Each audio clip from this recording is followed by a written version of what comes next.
Live Tuesday, September 26th from the BMW of Atlantic City Studios. This is Fantasy Dominance Now. Come dominate fantasy sports with us, bringing you all the tools to dominate. As always, the Soap Stash, the new soap standard. Like them on Facebook, Soap Stash LLC. Find them online, soapstash.com. And for ordering information, call 844-890-3197. Going from the best soap in the business. As always, we are the best fantasy minds in the business. Happy Waiver Claim Tuesday, everybody. Thank you ever so much for joining us, both on YouTube and Facebook Live.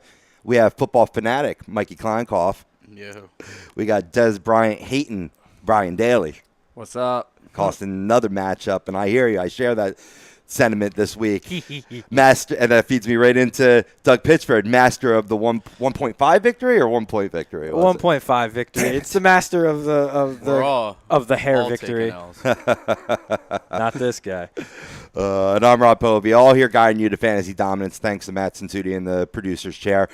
You want in on this dominance, like us on Facebook, follow us on Twitter and Instagram, and subscribe to our YouTube channel. You search a2dradio.com. If you got fantasy questions, comment here on the book or tweet at us with the hashtag AskFDN. I'm at RobbieBLTZ. Doug, you are at StatMagnet85. Mike, you are at Mike_Kleinkoff. And Brian, you are at Brian_A2D Radio. No matter what the handle, hashtag AskFDN. If it's during the show, we'll answer your questions live, or if it's after the fact, we'll help you dominate in Week 4 in the NFL. Just give a little rundown of the show today. No matter which side of the fence you're on, we'll discuss the role politics played in the NFL this weekend league-wide at the end of the show. We'll look back at Week 3 and give you some hot waiver wire ads as we move into Week 4. But first, as always, fresh or stale for Week 4 in the NFL, covering great and horrid plays for both DFS as well as league play. We asked you on Facebook and Twitter, who should be your number one waiver claim for Week 4 now? Now, as we move it, I can't believe it's like going into a Week fourth. 4, yeah. Just flying by, bro. We were waiting forever for it to start. Now it's going too fast. It really is. Ferris Bueller said it best, right? It's horrible. So, In regard to the poll, we gave you a couple options. Sterling Shepard, who had a pretty good game against the Eagles. Deshaun Watson, who had a great game against New England Patriots. Almost became the first rookie quarterback to go into Foxborough and win. And we put Chris Thompson, had a dynamite game, especially in PPR leagues or other. Wanted to give an other here because there are so many ones that we can really, center on in terms of who's going to be the number one player, who's going to be at the top of our waiver claim priority list. As always, I'm going to go to you guys. What's your number one waiver claim this week? Who are you targeting? Any of these guys or somebody else? I'm actually targeting Jared Cook. I need a tight end in a couple leagues, and David Carr is showing, or Derek Carr. I always do that. I always call him by his brother's name. Yeah, that happened a couple shows ago, too. Not this show, another show was on, yeah. Derek Carr, he's showing that, even though he can't throw to his wide receivers, his tight end is showing that he can be reliable. And he got the lone touchdown on Sunday's game against Washington while Amari Cooper was shut down. Michael Crabtree was getting shut down. He had no one else to throw to, so he threw to Jared Cook. Jared Cook showing he still got the hands. He's still got the ability to run the routes and make smart plays, and it's paying off. So I'm going after Jared Cook. That makes sense, man. He was great for DFS this past weekend, and for all those reasons you gave, man. Absolutely. It becomes a safety net for Derek Carr, especially when, the main mission of any defense facing the Raiders is to try your best to take out Crabtree and Cooper. So that leaves Cook with a lot of targets. And Washington's secondary is, they have a pretty solid secondary with Breland and Norman, and they both did a good job shutting those guys down. Right. Absolutely. What say you guys? Who are you targeting? Well, since I'm an owner of Darren Sproles, I'm going with the next running back up with Wendell Smallwood. Very low owned, only 2.9% on ESPN Fantasy League. So he is going up. He's going up 1.3%. So get him while you can because it's going fast. Hooray! Nah, but I mean, he's definitely going to take most of the workload. I think he was on there for 40 plays after Sproles got hurt compared to Blunt's like 22 or something like that. He's going to be the majority passing back as well. So yeah, I like him there. And plus, I need a running back because Terrence West he's not going to be their main guy no more. Allen's taking that over. Oh, without a doubt. I don't know about that, though. No? I don't know about that. There's a guy I actually liked a lot in Baltimore, and he played most of the end of that game for the Ravens. But that's not the guy I'm going to highlight at this present moment. I would normally just be like, oh, yeah, just pick up Chris Thompson. But Chris Thompson's owned in probably your league. He's probably owned in most leagues at this point. I mean, he is about 85% owned across ESPN leagues. So I would say next best back, Chris Carson, Seattle Seahawks. This is a guy who's emerging to take that job. You saw it last week with Thomas Rawls, again, not part of the offense whatsoever, basically a healthy scratch at that point. Only owned in 42.6% of leagues, and that's up 32.9% in the last week. So he's a guy who's probably still available in your league, and I would jump on because he won't be next week. Right. Chris Thompson had a meteoric rise on ESPN. I absolutely give you that. He's actually in the 85 percentile now, as some leagues actually, weird leagues, they actually allow waivers like the minute that Monday night game's over or what have you. Very highly competitive. But in some other leagues, like NFL.com leagues, Yahoo leagues, right, he was coming under 50%. In NFL.com, he was only 10% owned. So it definitely varies. If Chris Thompson's available, I think that's got to be my number one pick because it was my number one pick last week. Yeah. That was, as always, a week ahead of the curve. Didn't help me in our matchup, but that's all good. Yeah, I see Tom Arnone commenting in along with Greg Malakovich agreeing. Chris Thompson, Greg Malakovich goes a little more in depth, says always go running back. Thompson, no doubt, gets touches even with Fat Rob available. Yeah. Yeah, well, he's a third down back. I mean, in PPR leagues, he's a must-own. I mean, in standard leagues, it's now at this point with the way he's performing, you have to own him. Right. But, you know what I mean? I'd be a little bit more leery to start him only because you're not 100% sure where his points are coming from. Agreed. And I got Mike Grilakis, sorry if I butchered your name, saying this show is early. That's right. We try to come out before everybody else does, so that way when we're right, we could be like, hey, we said it first. We said it first. That's right. Woo. Whoa. Absolutely. So we'll get into waiver wires later on in the show. If you're just joining us on Facebook Live, we're going to be doing our first segment only. That way, occupy the Facebook Live airways. We're also broadcasting live on YouTube right now where the rest of the show will be. You'll get the link. You can go to our website. Actually, that's the best way to go. Go to our website, a2dradio.com. Check us out for the rest of the show to get those waiver wire claims. But we want to start off for our Facebook Live audience with Fresh or Stale for Week 4 in the NFL. And this is being brought to you by Gibson Mayer LLC, your certified public accountants. Give them a call, schedule an appointment, 215-369-3300. So whoever wants to start it off, who's your fresh quarterbacks for this week? You want to do it? Go. You want to break in with that real quick? Oh, yeah. Dwayne Wade going to basketball real quick. Says he's nearly committed to go to the Cavs. Something we saw after he was balled out just yesterday or 2 days ago. Yeah. Obviously, I think he wants to end his career playing one more year with LeBron. So he wants another ring. Yeah. I mean, gave back $8 million as part of that buyout agreement. Yeah. So good for Wade. Definitely going to benefit the Cavs even more. I think he's going to be more of a bench player, but we'll see. We'll see.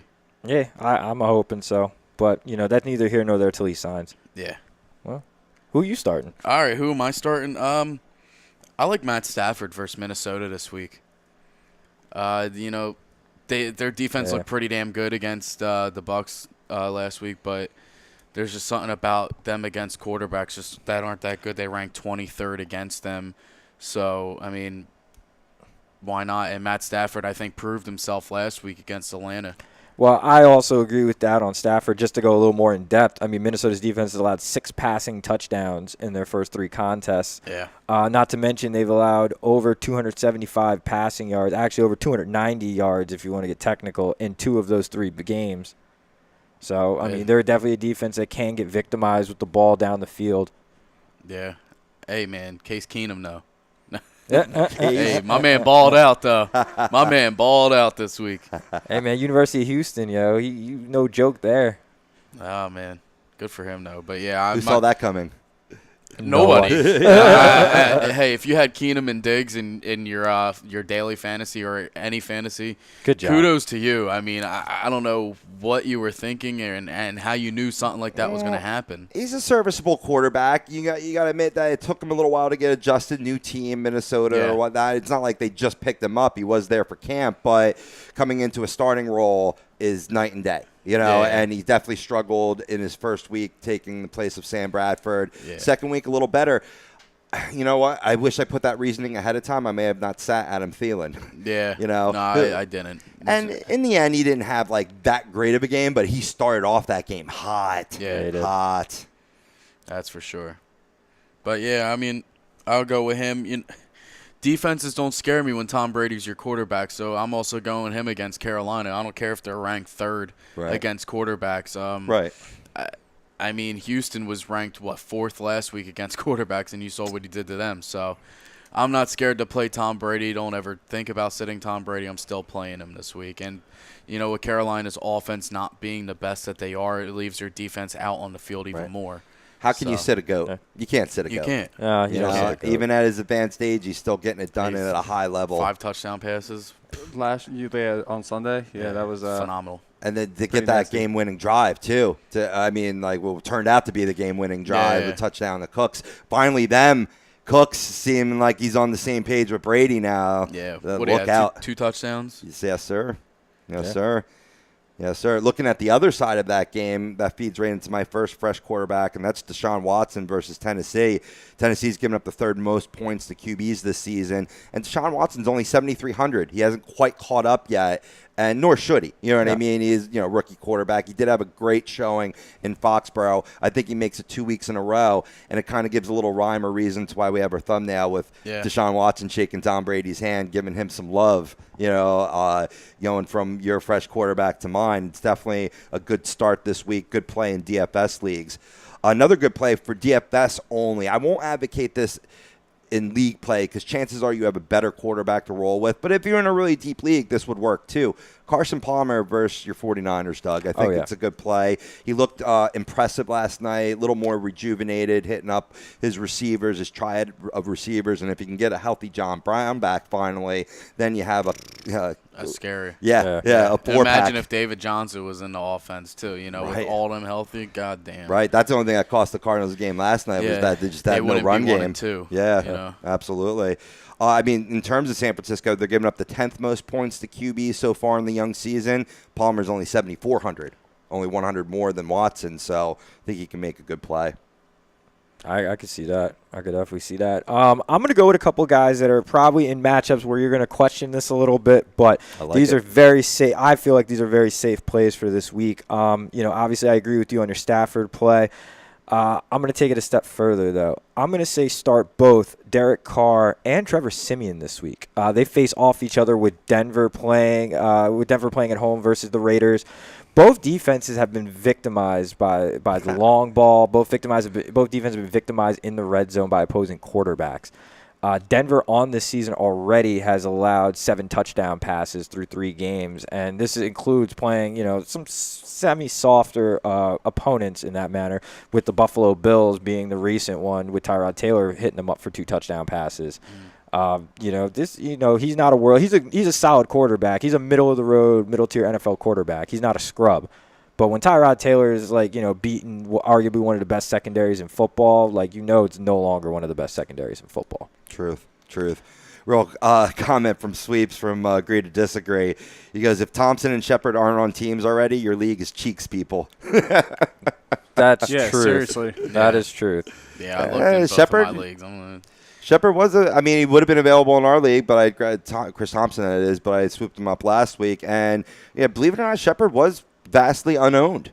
And because a lot of people coming from the, Odell Beckham, Brandon Marshall, not probably many targets for Shepard, but Shepard, I think, is certainly leapfrogged. At this point, if you are a Marshall owner and Shepard is available, I would flip-flop him right now. You would? Yeah, I would. Yeah, Brandon Marshall just ain't getting it done. When you're dropping wide-open passes, too, Eli's not going to look at you as much. Yeah. He had a bit of a better game with OBJ back, and I think it's going to take a little bit of pressure off him in that Giants offense. But, Brandon Marshall's still, he's dropping too many balls. Yeah. Andrew Marsh chimes in. He goes, what are you guys thinking about Ajayi in London against a sorry New Orleans defense?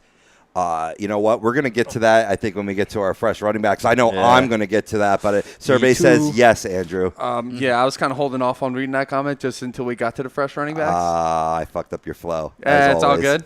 All good. As always, that's my job here on both of the shows we do together is just fuck up your flow. All right, let's see. Everybody done with their fresh quarterbacks? I got one more. I mean, you guys pretty much covered my quarterbacks except for Carson Wentz. I think Carson Wentz is going to have a really good start against the Chargers. 14th most points given up to a quarterback so far. And Wentz has shown that he's got a pretty good repertoire with his wide receivers so far. Throwing Alshon Jeffrey, showing good chemistry there.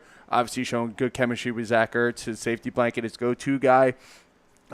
He just needs to get on page with Torrey Smith and some of those deep balls, and I think Carson Wentz would be a fantastic start this week if he can do that. Right. Yeah, if he can do that. I do like him this week regardless, though, as a start. But the other guy that I was looking at is more of a DFS sneaky play for this week. That's Blake Bortles against the Jets. Ooh. I mean, I hate first off, they're the Jets. I mean, you should be betting against the Jets week in and week out. They're the Jets. Well, tell that to Jay Cutler and company. Cutler, But that Jay Cutler doesn't count, though. Jay Cutler's Jay Cutler. Exactly. He's in his own category. Yeah, he's in his own category of bum-ass quarterbacks that's stealing money. But, it's Jay Cutler. Like, you can't take him with a grain of salt for anything. And the Jets defense, even though they did look good against that team, division game. Right. This is not a division game. They're going to go right back to being the Jets. Mm-hmm. I'm with you. Hey, and if he could play like he did against Baltimore, I mean, why not? That's the other thing, too. He lit up arguably what people were calling the best defense in the league and just absolutely shredded them. Sweeps is going, I forgot to say, what's up, boys? And Doug, is it bright in there? Yeah, man, the light. That light kills my eyes. I'm always trying to rock the shades. It's not for style points, guys. It's these Promise. lights are bright. Promise. What happens when you do real talk, man? The lights are always bright. Ask Tommy. Come on now. Truth be told. All right, let's go to the stale side for quarterbacks. I'll lead off because I have some controversial ones this week. My first stale quarterback is Matt Ryan versus Buffalo. Buffalo's given up the second least points to opposing QBs, but the real reason why I'm putting him on the stale side is that Matt Ryan's 80,000. That would be a record. 8,000 on FanDuel, and he's coming off a real miserable game against Detroit. He did have 2 touchdowns, but he also threw 3 picks in that game going against Buffalo team. Now, he will be back home in Atlanta.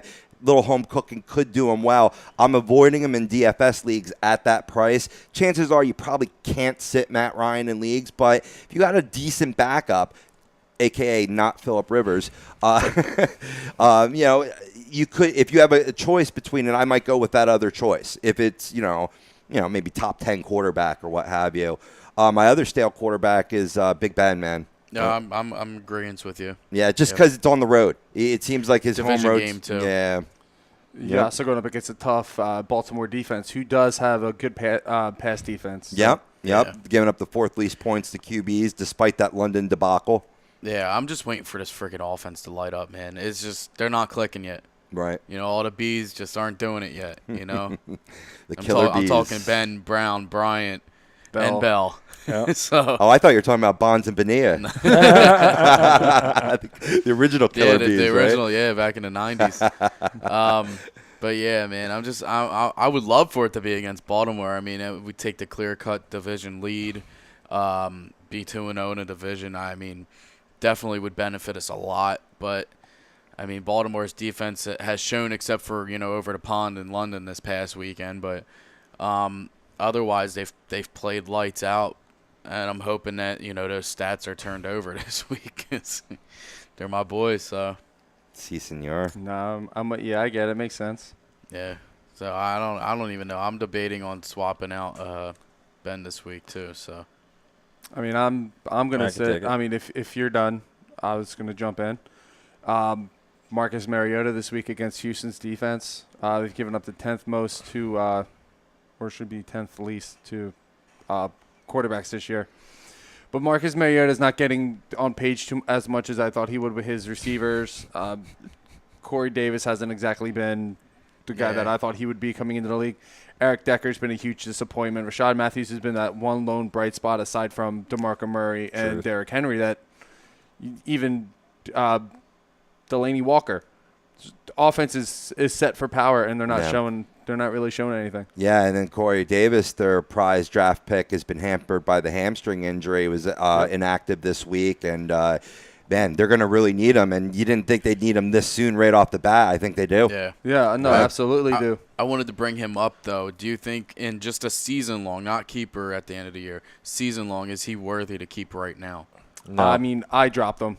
No. I drafted him and I dropped him. So I don't think so. I think he is. Yeah. Just the talent level there, and you know, if you're looking towards week 8, towards the playoffs, I mean, it depends, man. You got to get in position to be in position. So, you know, if you have to cut some guy, okay, I'm not going to hate you for it. But if you can keep him on your roster, man, I really think second half of the season, that's going to be a match made in heaven. Can really propel you into the playoffs and beyond. I definitely do agree with that sentiment, but at the moment, like most people don't have the roster space to roster a guy to wait till week 8. That's, you know what I mean. I would look to pick him back up though, obviously in coming weeks as like you more solidify your roster moving forward. Sure. All right, cool. And then I'm going back-to-back weeks. Stay away from Cam Newton.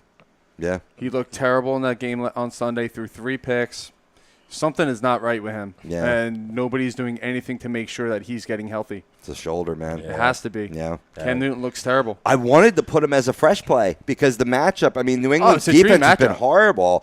Even though it is in Foxborough, and look what Deshaun Watson did, you know, Cam Newton, same skill set, you know, that much more experience in the NFL, but yeah, he just does not look good. Yeah. No, not at all. And like I said, it's a dream matchup, but something's not right with Cam. So steer clear until he gets it right. Oh, I know what's wrong with Cam. He's a pussy. That's what's wrong with him. Sorry. That makes sense. I just, real quick aside, I have a problem with Cam because I don't mind the gloating when you're winning and you're scoring touchdowns and you want to dab and all that corny shit, fine, right? But when you lose, be a sport. Be a sportsman. Take it on. You know, he pouts in the corner like a little child when he loses. And I'm not saying you have to be happy about losing, but just like you can be a good sport when you win, you can be a good sport when you lose too. Yeah. So we're talking like Odell as well. Yeah, oh, absolutely. Yeah, he's a spoiled one too, man. I mean, it's you know, sport. There's something to be said for sportsmanship, but there's something to be said for being a leader, and you know what I mean, standing up like a leader does, and you know, accepting that loss, and knowing that you know you didn't do everything you were supposed to do to win that game. You know, and guys like Cam Newton, Odell Beckham Jr., this is why these guys aren't, you know, necessarily winning football games right now because they're not those types of players right now. Right. Doesn't mean they can't be, whatever have you, but they're just not right now. So they're not. Therefore, they're not winning. Truth. You know, there's usually direct correlation. Absolutely. But my guys that I'm sitting this week though, one of them is more of a DFS play. I don't want to mess with that. Drew Brees. Right. I'm not touching him. Right. Yeah. That's all. That is all. That's it. Nice. I like That it. is all. Short and sweet and to the point. Stale quarterbacks, Mikey? I mean, definitely Ben Roethlisberger is one of them. Another guy I don't like just because he's had so many turnovers. I think the Eagles' defense is pretty solid despite what the numbers say against quarterbacks. But Phillip Rivers again this week. I mean, he threw 3 picks in the first half against the Chiefs. You know, obviously we know what their defense is about. Right. But I mean, the Eagles' defense is going to get to him. Right. That's the thing. They're going to get to him. He's going to get flustered early. So I don't like that play there. And another one that's is a little, you know, I'm not sure about. I'm going to say Alex Smith against Washington. Yeah. Only just, you know, I mean, we saw what they did to Derek Carr. Yeah. I mean, that was big. Their defense has been impressive on the young season so far.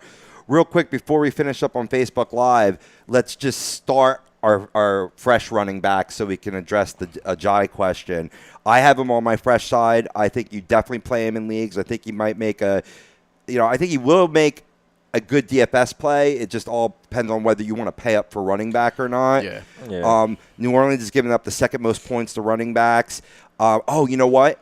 Excuse me, he's not available in DFS leagues because it's the London game. Yeah, so just take that right out of the factor there. But in league play, don't be scared to roll him out after the 16-yard performance last week. New Orleans is Swiss cheese. I'm good with Ajayi. Yeah, he's on my list of fresh running backs. It's a dream matchup in my opinion. You know, the front seven in New Orleans isn't really all that great. Ajayi is a really good power runner, and he's shown otherwise that he can run up the middle and he can get through the big linemen. I love it. I would start him if I had him. Absolutely. 100%. Nice. Nice. Who else are you starting? I'm also starting Chris Carson against the Colts, who's given up the 11th most to running backs this year, and he is coming in and absolutely stealing that job away from Thomas Rawls and Eddie Lacy. Yeah, he really is. Yeah, he is. Looked impressive in the preseason and has continued to roll it out in the regular season in what is supposed to be a committee, and maybe in a few weeks it might be his job. Yeah, not even a few. Yeah. I mean, I was wrong about Deshaun Watson being the starting quarterback by week 3. He's starting quarterback by quarter 3. I'm saying by I think Chris Carson's going to have this nailed down if he has a really good game this week against Indianapolis. I think it's his job after this week. Okay. I agree with that 100%. Cool. Yeah. Cool. We'll get – yep. No, I was just going to say you're not worried about, like, C.J. Prosise or anything. Well, CJ is going to be the passing back. Chris Carson's going to be the running back. Truth. I think Chris Carson becomes the every down back because he can do both. He can catch, Yes, he he can can. block. He's a complete player. Absolutely. And real quick, I want to touch on a question that came in. Stacey Anderson's asking, what about starting the Jaguars defense versus the Jets? Survey says yes. Yeah. Well, yeah, I mean, they've been one of the stronger defenses in the league so Yeah. far this year. Yeah. And they're going up against one of the weakest offenses. Yeah. If not I mean, the weakest offense. Flacco had minus 2.5 points as a quarterback last Yeah. week. So, I mean, they played great, only allowing 7 points to Baltimore. They had 10 sacks week 1 against Houston. Yes, I would – and it's the Jets. I mean, yeah. That's all you need to say. I mean, any defense right now starting against the Jets, starting against the Colts, starting against the Browns are a fresh play. Yeah. until further notice. Yeah. Yeah. Despite the Browns and Colts game being very high scoring. Yeah. 31-28. I thought I kind of did see that coming. I started The T.Y. brisket. started. Yeah. Yeah. Freaking Rashad Higgins. Yeah. Yeah, well, Hollywood it was. disappeared. I'm sorry. Completely. But I was right with T.Y. You were right with T.Y. High It's all five. We good. both were. Nice. It's all good. But, yeah, I mean, it was never a doubt how much talent, Stacey, is that the Jaguars have on that defense, right? It depends on how that talent was going to come together. And I really predicted like a slow progression, and it's coming together fast. I mean, they might be arguably like number 1 defense in the NFL, if not right now in the upcoming weeks. So definitely start the Jags with confidence. We're going to get to so many more starts and sits in our Fresh or Stale segment. We're going to finish up running backs, wide receivers, tight ends, defenses, kickers, everything to get you set up for week 4. We're going to get into waiver wire claims for this week, as well as really address what went down in week 3 in the NFL, as it was very, very tumultuous. All this being brought to you by the Soap Stash, as I said in the beginning of the show. They remind you to treat your skin with the best nutrients and feel clean with the only soap you need. They use only the highest grade carrier oils in all of their products, which are 100% natural. Contact Soap Stash today for your sample package and give your woman what she deserves. Call them 844-890-3197. Website, soapstash.com. Facebook, Soap Stash LLC. Now I need your shades. I can barely see from looking in that light right now. This is Fantasy Dominance now only on A2DRadio.com. Woo!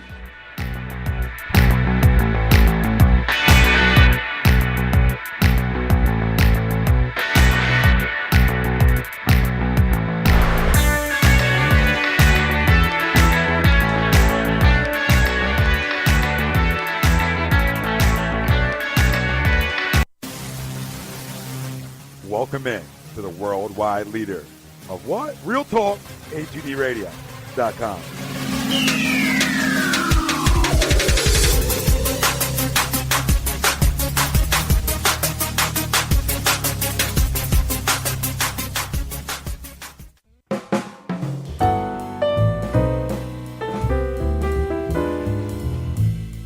Fellas, you ever come in from that baseball or football game and your woman won't come near you because you stink beyond belief? Then you need Soap Stash. You should never settle for a generic hygiene product that only covers up the stench. Treat your skin with the best nutrients. Feel clean with the only soap you'll need. The highest grade carrier oils are ingrained in all of their products, which are 100% natural and terrific for your skin.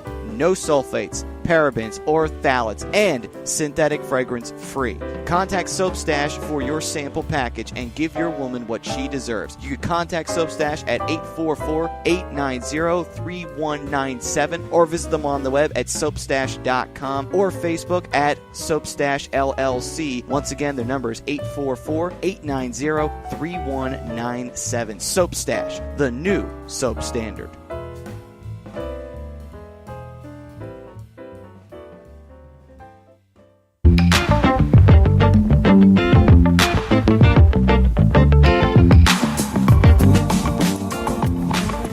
A2DRadio.com is sponsored by the Sports Outlet for all your sporting needs. Located 703 Black Horse Pike in Glendora, New Jersey. Give them a call at 856-939-2030 or email them at sportsoutletnj@comcast.net or visit them on the web at www.sportsoutletinc.com for all your sporting needs. The Sports Outlet.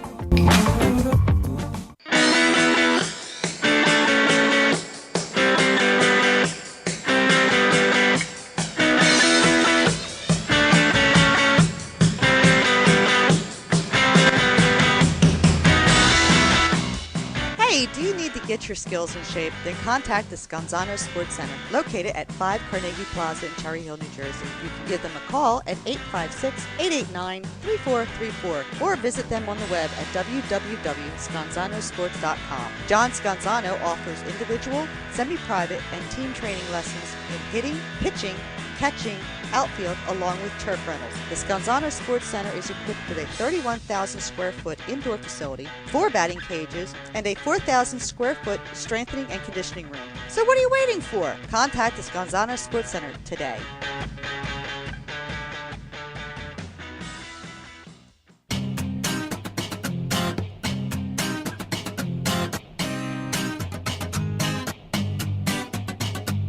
A2DRadio.com is proudly sponsored by Gibson Mayer LLC Certified Public Accountants. Gibson Mayer, located in Yardley, PA, is a leading accounting and business consulting firm with a proven track record of handling critical issues with expertise across many different industries, including construction, distribution, hospitality, manufacturing, real estate, service trades, merchandising, professional services, and professional athletes.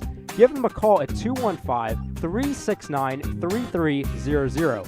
That's 215-369-3300. Your initial consultation is always free, and if you tell them that Tom and Mike from AM and the PM sent you, you'll receive 15% off all income tax services completed by February 15th.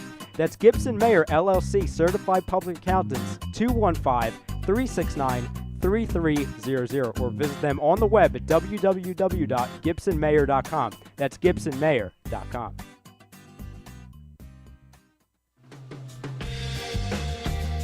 You're listening to Fantasy Dominance Now, only on A2DRadio.com.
Welcome back. Fantasy Dominance Now, only on A2DRadio.com. Brian Daly, Mike Kleinkoff, Doug Pitchford, yours truly, Rob Povia, Matt Cinsuti on the ones and twos, bringing you all the dominance that we offer in any fantasy league, any DFS league, all around.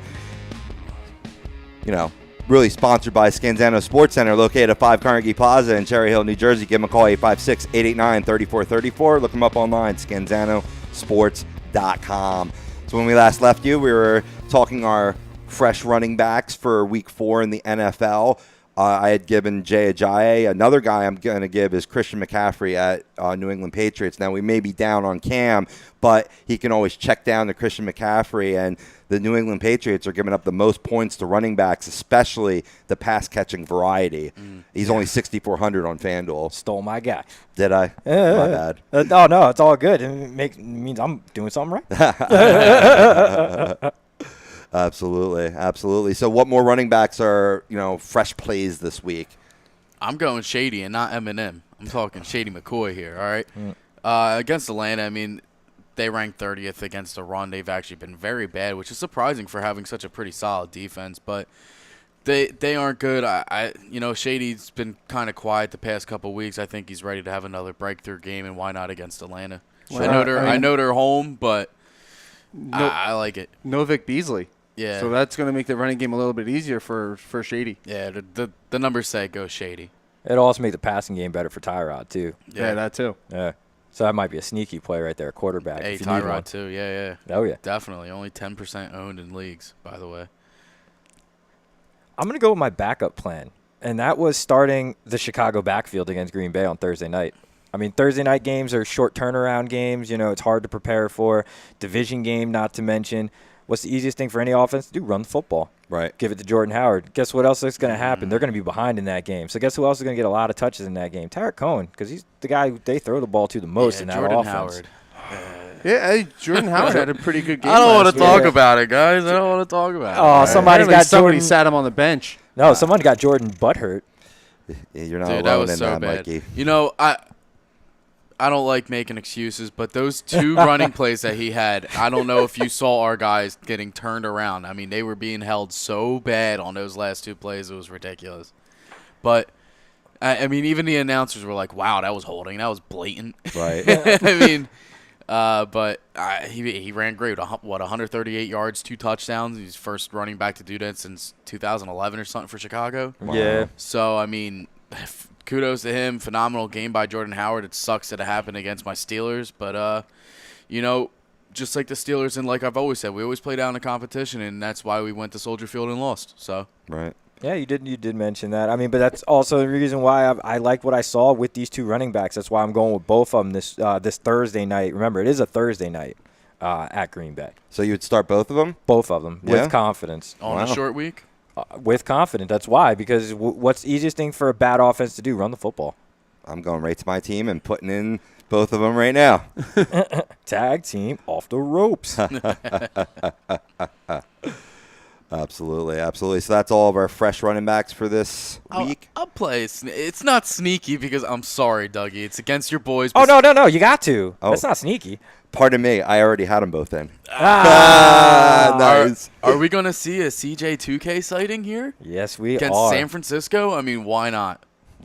Got to spin back the clock at least once a year. Yeah, so I mean, this will come be on. the once This a year. is the time to do it. Actually, well, it should be twice. They play him a Ooh. second time. David Johnson will be back by yeah, then. David Johnson might be back. I don't know what their schedule is or not. But, I mean, why not CJ2K against San Francisco? I mean, come on, baby. I mean, his name is putting CJ in 500, first off. 500. Now it's 500. We'll be happy to see him get 500. you see, I don't know about that. I mean, I like CJ2K. Don't get me wrong. I've always been a fan of his. I've always wanted to see him repeat that. But, I mean, he's not what he once was. No. And he's no, showing not that. at all. I'm No. not saying that at all. But listen, to guys like me that play daily fantasy as well, he's like 4,300 or something on Yeah. DraftKings right now, which is And again- he's lower than so many running backs. I mean, he's lower than backup running backs that don't touch the ball. Yeah, I and mean, he's a starter. And, yeah. like, you're talking about a defense that's ranked that gives up the 5th most points to opposing fantasy running backs, according to ESPN. So, like, this is a defense that gets victimized quite a bit at the running back position. I don't see how he doesn't at least crack a hundo with a touch in this game. Henry Hendricks chimes in on YouTube. I almost lost money in week 3. Thank God for Chris Thompson and D-Jack. Yeah, I'm right with you, Henry. Absolutely. That was one of my mistakes, was not starting Deshaun Jackson. Wow. Yeah. Man, too many mistakes. I mean, my biggest one was definitely not starting DeMarco. I was, like I said to Rob before the show, I was nervous with that hamstring, and I was nervous against Seattle's rush defense. And boy, was I wrong. Hey, man. The way I look at it, if you bat 300, you make the Hall of Fame. So, I mean, I think we work at a 75% success rate here on the show. That's why I say we're the best minds in the business, because that's pretty damn good. The numbers lie to you sometimes, people. Yeah, go with your gut. Gut check. Yeah. Yeah, man. Well, that's exactly what it is, too. It's a gut check. It's not always the numbers. The numbers aren't always, they can that's be the thing. Yeah, I'm a done. shadow. I'm done looking at numbers. right. Absolutely. Go with who you think, man. Absolutely. All right, let's go who we're not going with, our stale running backs. I'm not going to steal thunder here. One of you guys go first. Devontae Freeman. Oh. Yeah, I was going to say him too, but I was just like, no, I'll say it. I don't know, man. I'll say it just because, that Buffalo defense is very good. I definitely underestimated them last week by saying to start Trevor Siemian, so that was my mistake. But I'm not going to make that mistake again. And granted, I still would start Matt Ryan against them, but I'm not starting the backfield. I just don't see where they're going to get space to run the ball, with big guys like Marcel Dellers, Kyle Williams, et cetera, on that front seven. Those linebackers can really run. They can really cover. Raymond Humber, Lorenzo Alexander. These are guys that can really play at that middle level of a defense, and I just don't see any space for any running back. So I'm sitting them both this week, actually. Tevin Coleman as well as Devontae Freeman. You know who I'm not starting this week? Marshawn Lynch against the Denver defense, who's Bingo. giving up the second least points. You know who else I'm not starting? Amir Abdullah, who's going up against the best run defense in the league in Minnesota. Truth. Yeah. Not only is that Lions running back core a complete disaster, catastrophe, whatever word you want to use, but, Marshawn Lynch beast mode, he's showing that he may have actually lost a step in that year off. I don't think he's beast mode right now. Yeah. And I think he needs a couple more weeks to get back into it, but Marshawn Lynch isn't beast mode at the moment. No, I'm with you there. I'm with you, though. I mean, we saw what Denver's done to the recent running backs and Shady and Elliott. So, yeah, I mean, even without DeMarco Ware, Denver is still showing that they have a real mean front seven. Yeah. Yeah, and I mean, it's a stout defense. Granted, the secondary's been very porous as of late, at least once they get to the red zone. But, yeah, I mean, if there's the strength of that defense, which was a weakness a year ago, is definitely the run defense. Yeah, I agree. On top of it, it's like most of the games I'm looking at this week is, a lot of them are division games this week. This is another one. Amir Abdullah versus Minnesota is another one. Yeah, I got another division game here with DeMarco Murray versus Houston. Yeah. I mean, I know I just talked all this stuff about how I was mad for sitting him. I'm not sitting him. I'm saying don't not play him. But don't be mad if he doesn't put up numbers that you expect him to put up. I mean, Houston, we know what they're about. They got a great run defense. They're ranked 7th against a run. So, I mean, don't not play him, but don't be mad if he doesn't, produce. Look, temper expectations is what you're saying. This is one that a lot of people are going to be mad at me for, and I'm not going to say temper expectations because I'm going to say don't play him because this is what a Bill Belichick defense does. I'm not playing Christian McCaffrey. I'm not touching this man this week. No. I know he had a nice PPR week last week, a whole bunch of catches, whole bunch of yards. I don't even know the exact stats at the off the present hand. But New England defenses, Bill Belichick defenses specifically, key on what you do and key on your key players and take them out of the games. He had 9 catches for 101 yards last week. But, that's what he does as a coach. And Christian McCaffrey is their best offensive player currently with the injury to Calvin Benjamin, who I would assume, and I'm going to say this now, he's not going to play this week. So because of that, I'm not touching McCaffrey. Fair point. In terms of Belichick isolating, right? That defense is disappointed. So even if they try to do it, I don't think they're going to be successful. Look at the numbers. I mean, I know the numbers don't always tell the truth, but they're giving up the most points to running backs and specifically pass catching backs, I think that's a good Achilles heel. I think it'll depend on, Hightower's status. Right, who's been back to practice. There is a chance he plays this week. Right. But even without Hightower, I think because of the lack of weapons and options on this Carolina defense with the other injuries, Greg Olsen being out, now obviously Calvin Benjamin, I just don't think there's enough offensive weapons that you can't game plan to take away a Christian McCaffrey. Sure, absolutely. I love your picks, Brian, for the stale side because you stole my thunder. And that's it's about damn time. It is about damn time, absolutely. Jeez. But I'm going to take a step forward. I say avoid the whole Detroit backfield. Just not Amir Abdullah. Yeah. You don't like Theo Riddick? I don't like Theo Riddick, man. I mean, I know he's a good PPR option usually. You got to love Theo in that regard. But Minnesota's defense, man, number one against the run, and they still, cover that pass catching back pretty well. I'm just avoiding it if I have to. No thanks. I'm right with you on Marshawn Lynch. I mean, Denver's defense, their one Achilles heel was their run defense. Well, it hasn't been this year. They've given up the third least points. And what they did against Zeke and Shady in back-to-back weeks, it's just they're bringing it. They're bringing it. And to just back up your point preseason about Denver being the number one defense in fantasy play, well, they're showing it so far because of the way they've addressed their run defense. And then, I'm right with you, man. It looks like beast mode's already slowing down a little bit. So, I like I said, I think I'm still going to start Marshawn Lynch, but I definitely got to temper my expectations. Maybe a flex position at best, but right. I wouldn't put him in a running back role. Right, absolutely. Agreed. Absolutely. Yeah. All right, boys, ready to move on to wide receivers? Just do it. All right, fresh or stale? Who say you? I'm going what? I'm going fresh with Odell this week against Tampa Bay. Tampa Bay ranks 32nd against wide receivers, so why not? I mean, the guy pissing on footballs in the end zone, we'll give him a couple touchdowns this week. Only 2 games, not 3, because of that week 1 bye. Yeah, but which is ridiculous. He's my number one. In terms of fresh play this week. He's 9,100 on FanDuel, so you're going to have to spend up for him. But I think it's worth it as he really started to hit his stride versus the Eagles this week. He's fully healthy 100%. now. I mean, now you could just tell how much better that offense is now that there's a healthy Odell there. Right. I mean, they obviously still need to work on a run game. There's got to be running backs out there in free agency right now that could spike it up a little bit. But sure. Adrian Peterson. Sorry. I mean, hey, if they could make a trade for him, I know we talked about this last week, definitely would spike up their offense a little bit. But, I mean, that's their biggest worry. They know they're not going to run the ball, and that's why defenses are getting to them. But just overall this week, I think Odell's going to have a big week. So Nice. Yeah. Nice. I like it.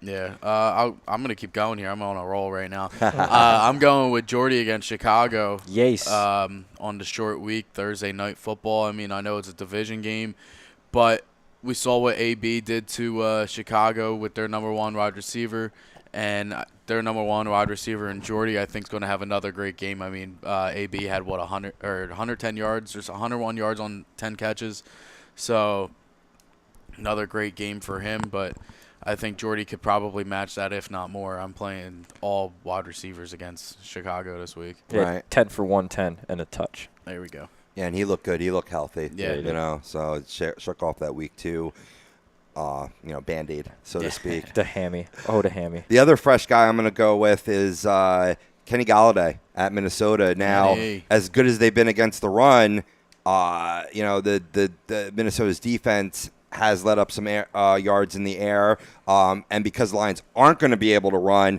that just means one thing: pass, pass, pass. You picked Stafford as a fresh quarterback. I think that backs that up. Just to be specific, the Minnesota defense has given up the second most points to wide receivers. And Babytron, as I'm trying to get caught on for Kenny Galladay, is only 5,500 on FanDuel, so it's a nice value. Not Marvin Jones Jr.? That's my guy. God. That's my guy this week. I love he is one of my fresh plays. Is Marvin Jones Jr. for basically all the reasons you gave for Galladay. The poor secondary. I believe he's a little bit more than Galladay on FanDuel. I'm not 100% sure of off the top of my head. I appreciate that, brother. But yeah, a couple other guys too. I really do like Chris Hogan this week. Again, with no fear of a Brady list of any defense against Brady, I will always go with his number 2, number 3 target there.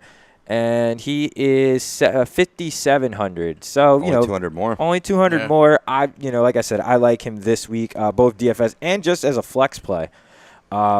One other guy that I want to definitely say to start this week, even though it's not the greatest of matchups because they actually have a decent secondary, AJ Green.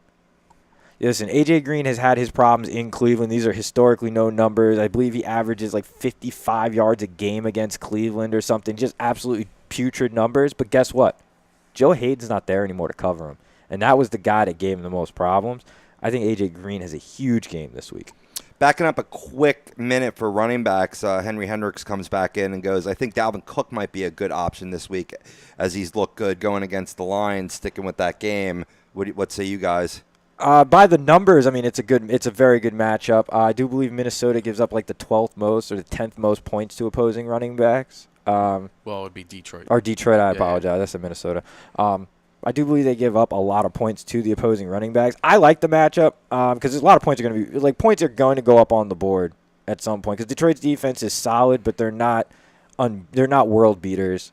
We've seen that through the first few weeks. Yeah, they're ranked 26 on DraftKings anyway. Yeah, so like they're not world beaters, but Dalvin Cook's a good solid play. Like I'd expect them to put up a touchdown, like 75, 80 yards. Coming off a hot week, too. 27 rushing attempts, 97 yards, and a touchdown. Right. 5 receptions for another 72 yards for 27.9 on DraftKings last week. So, I mean, he's another guy at this point, you can't sit him, Yeah, he's not. Yeah, he's really not a guy to sit. No, not at all. I could totally see him mirroring the rushing yards against Detroit this week. Sure. Getting back to the wide receivers, Stacey Anderson's chiming back in on YouTube. She followed us from Facebook Live to YouTube, as you all should. We appreciate it. We're going to get to your questions right off the bat. That's our first and foremost function here at Fantasy Dominance now. Should I start Tyler Gabriel? Ooh. I don't know if I would. Yes. I'm just saying yes. I'm not. I actually don't know the matchup off the top of my head. It's against Buffalo. Is it against Buffalo? Yeah. You know what? Actually, I will actually go and say yes on that. I was going to say I would like to hear your other possible options at wide receiver. Right. I mean, this is probably more. I would hope for just a flex option. So. Right. Yeah, I would assume that as well. I mean, if this is your wide receiver too, you might be in a little trouble. Yeah. I mean, Matt Ryan, obviously, Julio Jones, you have to worry about. He's been thrown to Mohamed Sanu a lot lately, and I'm blanking on Hardy's first name. He's been thrown to him a lot this year too. Austin Hooper's been getting a lot of targets. I just don't think Tyler Gabriel's getting the same targets that he was last year. He's kind of like a touchdown or bust kind of guy. He really is, unless Julio's knocked out, and then he almost takes that Julio role. So when Julio's out, Taylor Gabriel's a fantastic play. Absolutely. And, I mean, he is banged up right now. He is dealing with a back issue. So, I mean, he's a little nicked up. Right. Well, I mean, I said to sit Matt Ryan, right, because Buffalo gives up the least points to quarterbacks. Also giving up, I think, I'm not looking at it right now, but at least top 5 in terms of least points to wide receivers. But that might be the week. So my answer to you, Stacey, is yes, I do say you do start Tyler Gabriel, despite what I said before, right? Because if they're going to put their attention towards Julio, towards Sanu, that may free up Tyler Gabriel to have that boom game this week. So I'm gonna side with yes as well. I mean, they are making a concerted effort to get the ball in his hands, too. I mean, he got five receptions, 79 yards, and the touchdown last week. Right. Had 2 catches for 14 yards, but also got a carry in that game. So, I mean, they are starting to really make sure they incorporate him back into the offense because he is a playmaker. Right, absolutely. Yeah, for sure. Emmanuel Sanders, starter sit this week. Well, I'm sitting Demaryius Thomas versus Oakland, so... I mean, I might sit Emmanuel, but one of them, it's going to be vice versa. If Demaryius has a bad game, Sanders will have a better one. Sure. You know, it's just which one do you want to sit this week? Right. I mean, Emmanuel's always good to get you yards. He's got great PPR value, in my opinion, but he doesn't find the end zone all that much anymore. He did. Where was he before? He was in Pittsburgh, right? Yeah. I mean, he found the end zone a lot in Pittsburgh, went to Denver, and he just became that yards guy. He's going to get you plenty of yards. Demaryius Thomas is probably going to get that touchdown, if not whoever the running back is at that point. That's what happens when all wide receivers leave Pittsburgh. I'm sorry. It started off with San Antonio Holmes when he went to the Jets, okay? Right. Where did his career go when he left? Nothing. Mike Wallace. his career was good for one more season with Minnesota, and then it was garbage after that. Right. And now Emmanuel Sanders is another guy. I mean, it's not. I wouldn't say Sanders' career is garbage, but his numbers aren't the same. Yeah, his numbers as are the same when they were in Pittsburgh. Yeah, they just less touchdowns. You know? That's the only thing. He's great PPR value. Right. You know, I'm just not a Seaman fan. I'm just not. I mean, I'm not either. Listen, I'm on. Listen, good. Just checking. Listen. Listen. You know what I mean. All jokes aside, you know, Trevor Seaman, like, I'm still buying in on this kid, and I've already said start both of these quarterbacks. So obviously, you got to start the receivers. Cool. Absolutely. Tommy chimes in and goes, has Julio ever not had a Q next to his name? It's like every week for like 2 years. Yeah. Every Great point. game. Great point. If it's not the foot, the ankle, the knuckles. And Stacey Anderson came back and said she has Tyreek Hill in her flex. So I guess she's determining whether to sit Tyreek Hill for Taylor no, Gabriel. do not. No, Tyreek you Hill. don't sit Tyreek Hill. I don't. Yeah, I mean, You plug him into your wide receiver 2 spot. That's what you do with Tyreek Hill. the numbers say the matchup against Washington isn't that good.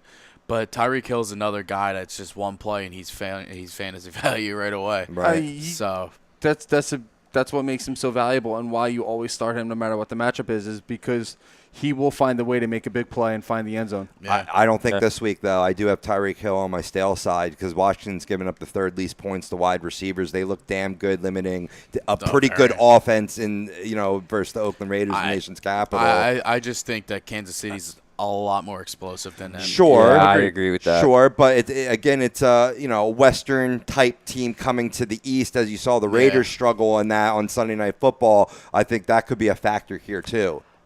Normally, I would 100% agree with that because that's my point normally. But with an East Coast coach and Andy Reid, I don't think that's a factor in this particular instance. Plus, this is a coach that has vast experience with his experience in the NFC East versus this team. I don't see any of those issues happening in that game. Right. Quick quarterback question from Sweeps. Who do we like? Do we like Stafford or Mariota, or do we like Wilson and Rivers? 2 QB league, I guess. Yeah, what I'm assuming is different leagues, so he has a choice between Stafford and Mariota and between Wilson and Rivers. I mean, for me, I'm going to go with Stafford, and I'm going Wilson. I have Wilson as I had go him with Wilson, as too.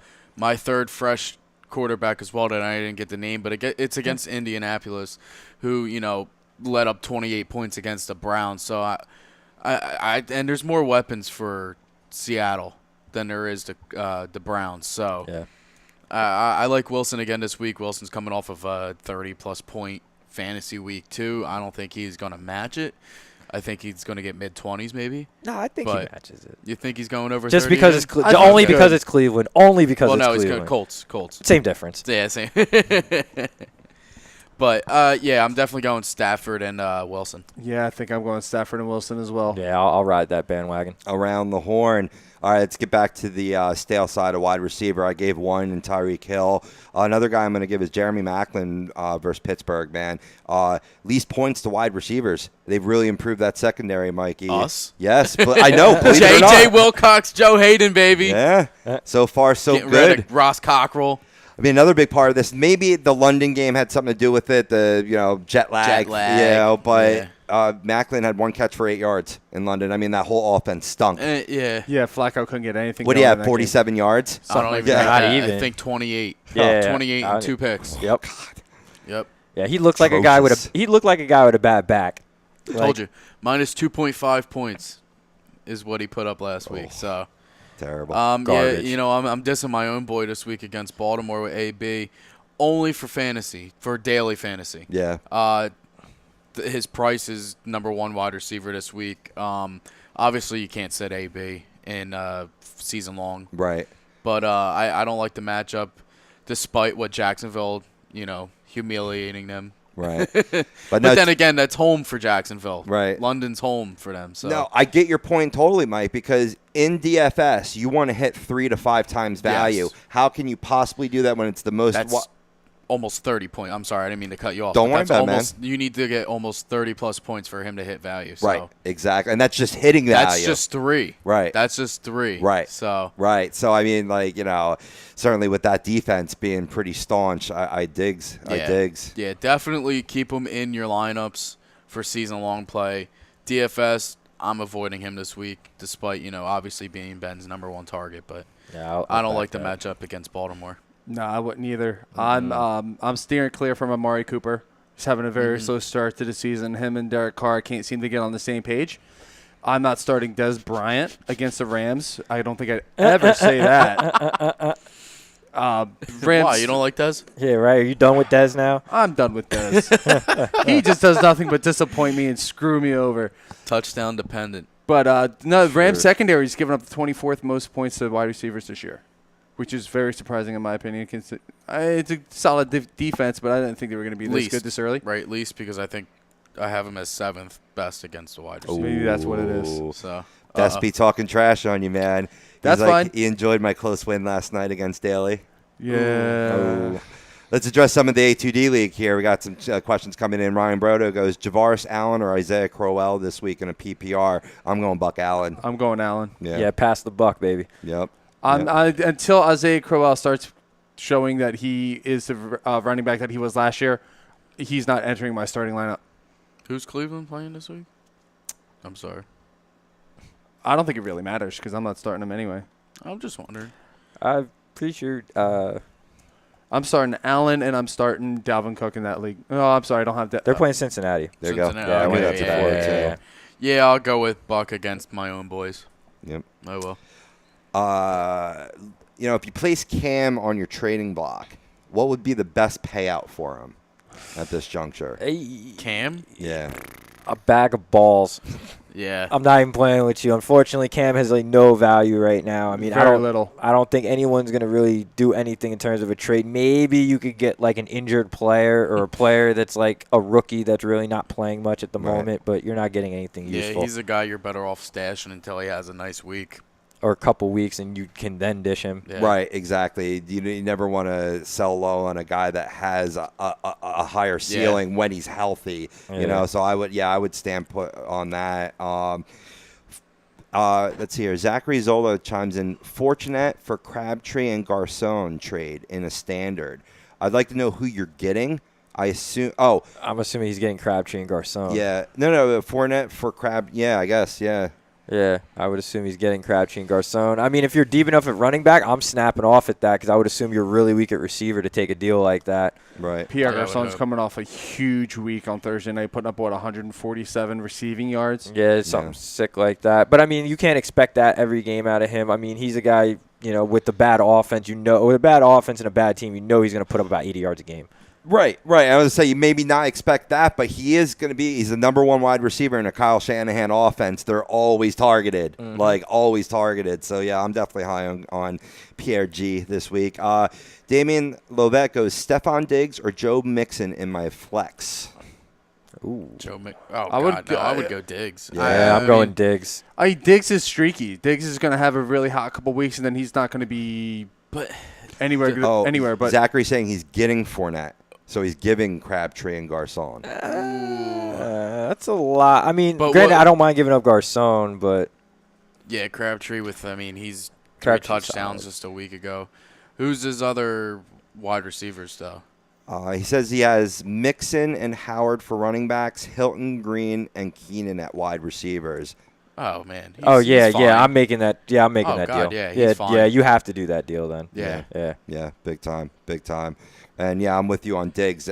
Now we praised Keenum that he was able to step in adequately there. I think now you don't have to worry about is Sam playing or not. Whether how's that going to affect his target. So I'll go with Diggs there as well. Yeah, I'm definitely going Diggs. Speaking of affected targets, this guy is on my stale list this week. But I'm going to ask, with the return of Willie Snead, what happens with Ted Ginn Jr. now? I don't think anything. I think he's still playing. You think numbers stay consistent? Yeah. So who goes? I would say that Ginn would probably be the guy pushed down with Coleman. I mean, Coleman's been playing pretty good. Yeah, you have Coleman there. I mean, obviously everybody, you have another mouth to feed, so targets are going to go down. That's about it. I think really that Ginn is mostly for special teams. Right. And I think Willie Snead he's going to go right back into that lineup. Oh, yeah, he's number 2. Yeah, I think with Snead coming back, the biggest benefactor of that is Michael Thomas. Now they have a legitimate side on the other side. Oh, yeah, there's no doubt about Please. that. There's no doubt about that. So I think we're pretty close to our break time. I know we just completed wide receivers, but we wanted to really get to all these questions. So how about take little 5, tell the people about who's sponsoring the show today, which is Sports Outlet. For all your sporting needs, go visit them, 703 Black Horse Pike, Glendora, New Jersey. You can look them up online, sportsoutletinc.com, or give them a call, 856-939-2030. They got everything you need for sports. Go to the Sports Outlet. So we'll pick this back up on the other side. We'll get into our fresher stale tight ends, defense, kickers, and talk some waiver claims and recap a pretty provocative Week 3 in the NFL. Was pretty provocative, wasn't it? Yeah. Yes. You're listening to Fantasy Dominance now, only on A2DRadio.com.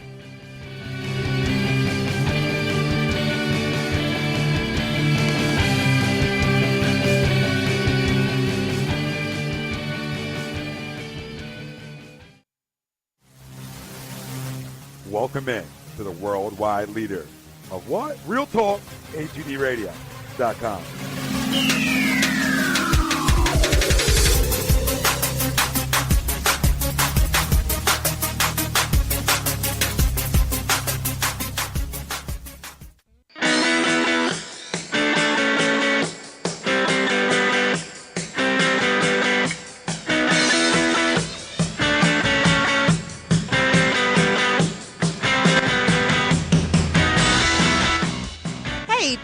Get your skills in shape, then contact the Scanzano Sports Center, located at 5 Carnegie Plaza in Cherry Hill, New Jersey. You can give them a call at 856-889-3434 or visit them on the web at www.scanzanosports.com. John Scanzano offers individual, semi-private, and team training lessons in hitting, pitching, catching, outfield, along with turf rentals. The Scanzano Sports Center is equipped with a 31,000 square foot indoor facility, 4 batting cages, and a 4,000 square foot strengthening and conditioning room. So what are you waiting for? Contact the Scanzano Sports Center today.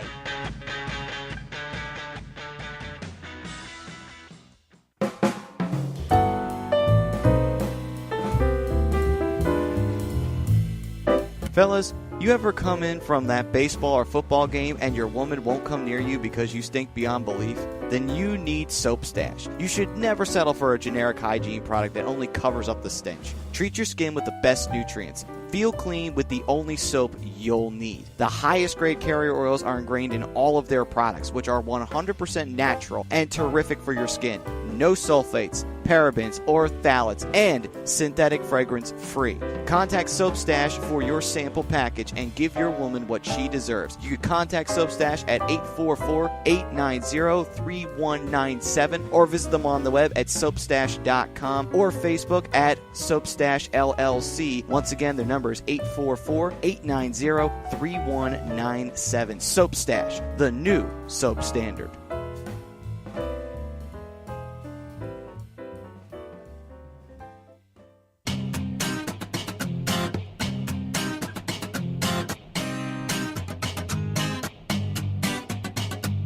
A2DRadio.com is proudly sponsored by Gibson Mayer LLC Certified Public Accountants. Gibson Mayer, located in Yardley, PA, is a leading accounting and business consulting firm with a proven track record of handling critical issues with expertise across many different industries, including construction, distribution, hospitality, manufacturing, real estate, service trades, merchandising, professional services, and professional athletes. Give them a call at 215-369-3300. That's 215-369-3300. Your initial consultation is always free, and if you tell them that Tom and Mike from AM and the PM sent you, you'll receive 15% off all income tax services completed by February 15th. That's Gibson Mayer LLC Certified Public Accountants, 215-369-3300, or visit them on the web at www.gibsonmayer.com. That's gibsonmayer.com.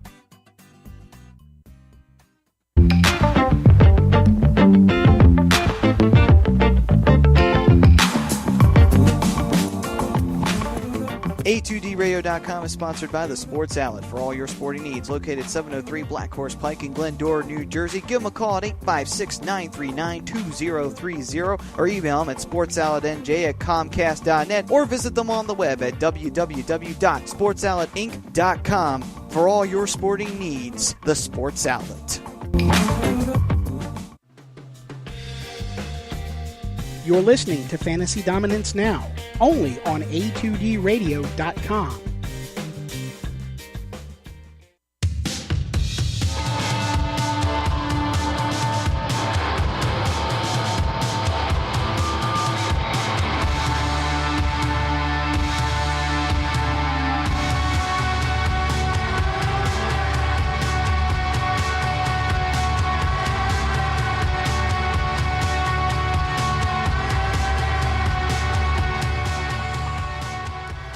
And welcome back to today's Fantasy Dominance Now, only on A2DRadio.com. Brian Daly, Mike Kleinkoff, Doug Pitchford, and yours truly, Rob Povia, giving you all the fantasy knowledge that you need to dominate in DFS and league play.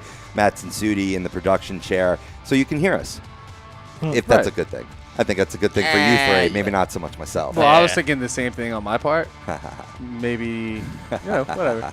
It's all good. Hey, if you like what you're hearing, like us on Facebook, follow us on Twitter and Instagram, and subscribe to our YouTube channel. You search A2DRadio.com. So when we last left you, we were entering the pass-catching tight end world. Start with my fresh plays for Week 4. I'm going with Cameron Brate. Making football great again. Football great again, yes. That's right. And that's exactly who I went with, too. Yeah. The Giants suck against tight ends. So. Yep. Yeah, fourth most points to tight ends, continuing that trend from last year. Brate is being targeted more than O.J. Howard, and he saw the end zone last week. I think he does again at 5,300 on FanDuel. Yeah, tell me about it. I'm an O.J. Howard owner, and I'm waiting for him to go off, and he gets nothing. Nothing. Nada. Yeah. You get nothing. Good day, sir. I said good day. That's a great line. My number 2 fresh play is Travis Kelce versus Washington. I mean, am I taking both? Steal my thunder. Who's your third guy, huh, Rob? I don't have one. I just went too deep this week. Despite only 1 catch and 1 yard this past Sunday, Kelce should rebound nice on Monday Night Football versus a team who gives up 14 points per game to the end. 7,400 on FanDuel, so you may have to pay up a little bit there if you value the tight end position in your DFS leagues. Totally I digs. I like. Do you use Stephon Diggs? No, Yeah. I do. No. By the way, Cameron Brate is 3,800 on DraftKings. Ooh, so nice. Good value. Yeah. Yep. I'm rocking with Zach Ertz again this week. I've probably used him a couple times this year. But that's okay. He hasn't disappointed. And he has not disappointed, showing that, him and Carson Wentz had that chemistry. That's his safety blanket. Anytime that nobody else is open, he throws to Ertz, and he gets the numbers down. After his performance so far this year, would you dare say Zach Ertz is matchup proof? Because this is a tough matchup. Well, this is a very tough matchup. 26 most points given up to tight ends. No, the reverse. It's it reverse? 7th least points to tight ends. Oh, whatever. Yeah. I don't know numbers. But what I do know is Zach Ertz is a tremendous tight end, and the chemistry that he has with Carson Wentz is it's amazing. I like watching it. Those two are always on the same page. And Zach Ertz hasn't shown that he's dropping the ball much this year. Yeah, sure. Not at all. And I'm also I might play Jimmy Graham this week against the Colts. Now, Jimmy Graham is coming off a 7-catch week where he put up, I believe, is 79 yards. I think he continues that against the Colts, and he needs to so bad. He needs to try and recover some kind of a year. Now, granted, it's still early that he can do that, but he's just showing that he just doesn't fit in Seattle, and he needs to step up. He stepped up last week. He needs to continue this week. Step up or ship out, right? Step up or ship out. Yep. Totally agree. Yeah, he had a good week. 14.2 on DraftKings. Yeah. Solid game. 7, like you said, 7 receptions, 72 yards. 72. Finally. I knew it was a crooked number. Yeah. I mean, shit, the first 2 games he had 4 total receptions for 9 yards. Yeah. So. Yeah. Yeah. Yeah. That's really all you need to say. Yeah, right there. He's probably on most people's stale side at the moment on their teams, but I think this is going to be a good week to start him. Get him back into that routine of catching balls and I'm picking scoring up touchdowns. I'm picking up what you're putting down. I like hope it. so. And it's against the Colts. Yeah. It's not very heavy, but it's there. it's there. You can feel it. I can feel Well, it since Rob going. named 2 of the 3, I'm going to finish off and give him my third one, and that's Kobe Fleener versus Miami, who another team that's just putrid against tight ends. I mean, granted, they only have 2 games to base numbers off of, but those 2 games have been awful for him. So, again, Kobe Fleener, hopefully that connection starts to get going a little bit there. It started off well. Yeah. Yeah. Just hope it keeps going the whole season. I mean, Snead coming in, now less targets to go around. Yeah, of course. Going back to our But earlier that point. means more people are open now, so. Yeah, it always has that dual effect. Yes. Yeah. It does. It could really benefit Colby Fleener at the same time, too, because you're going to take that one extra, maybe that one extra linebacker goes off Right. in that zone defense play, and Colby Fleener's just sitting there, hey, I'm open. Over here. Right here. Well, Mr. Fresh, who's your fresh tight ends? See, it's funny you say this because it's one of your boys, Mikey. Really? Yeah, one of your boys. Your boy Jesse James. Hey, the outlaw. The outlaw. His outlaw I sighting. mean, listen, like Baltimore, statistically, they have given up the most points to fantasy tight ends. I mean, we did see what happened in that London game. They did get lit up. Granted, you can take that with a little bit of a grain of salt because, first time in London, a lot of teams struggle first time in London. It is a thing that happens, so it is something to worry about with New Orleans this weekend, first time in London. It is a thing. But before the London game, they played Cleveland the week before. They gave up 6 catches, 108 yards, and a touchdown to the tight ends of Cleveland.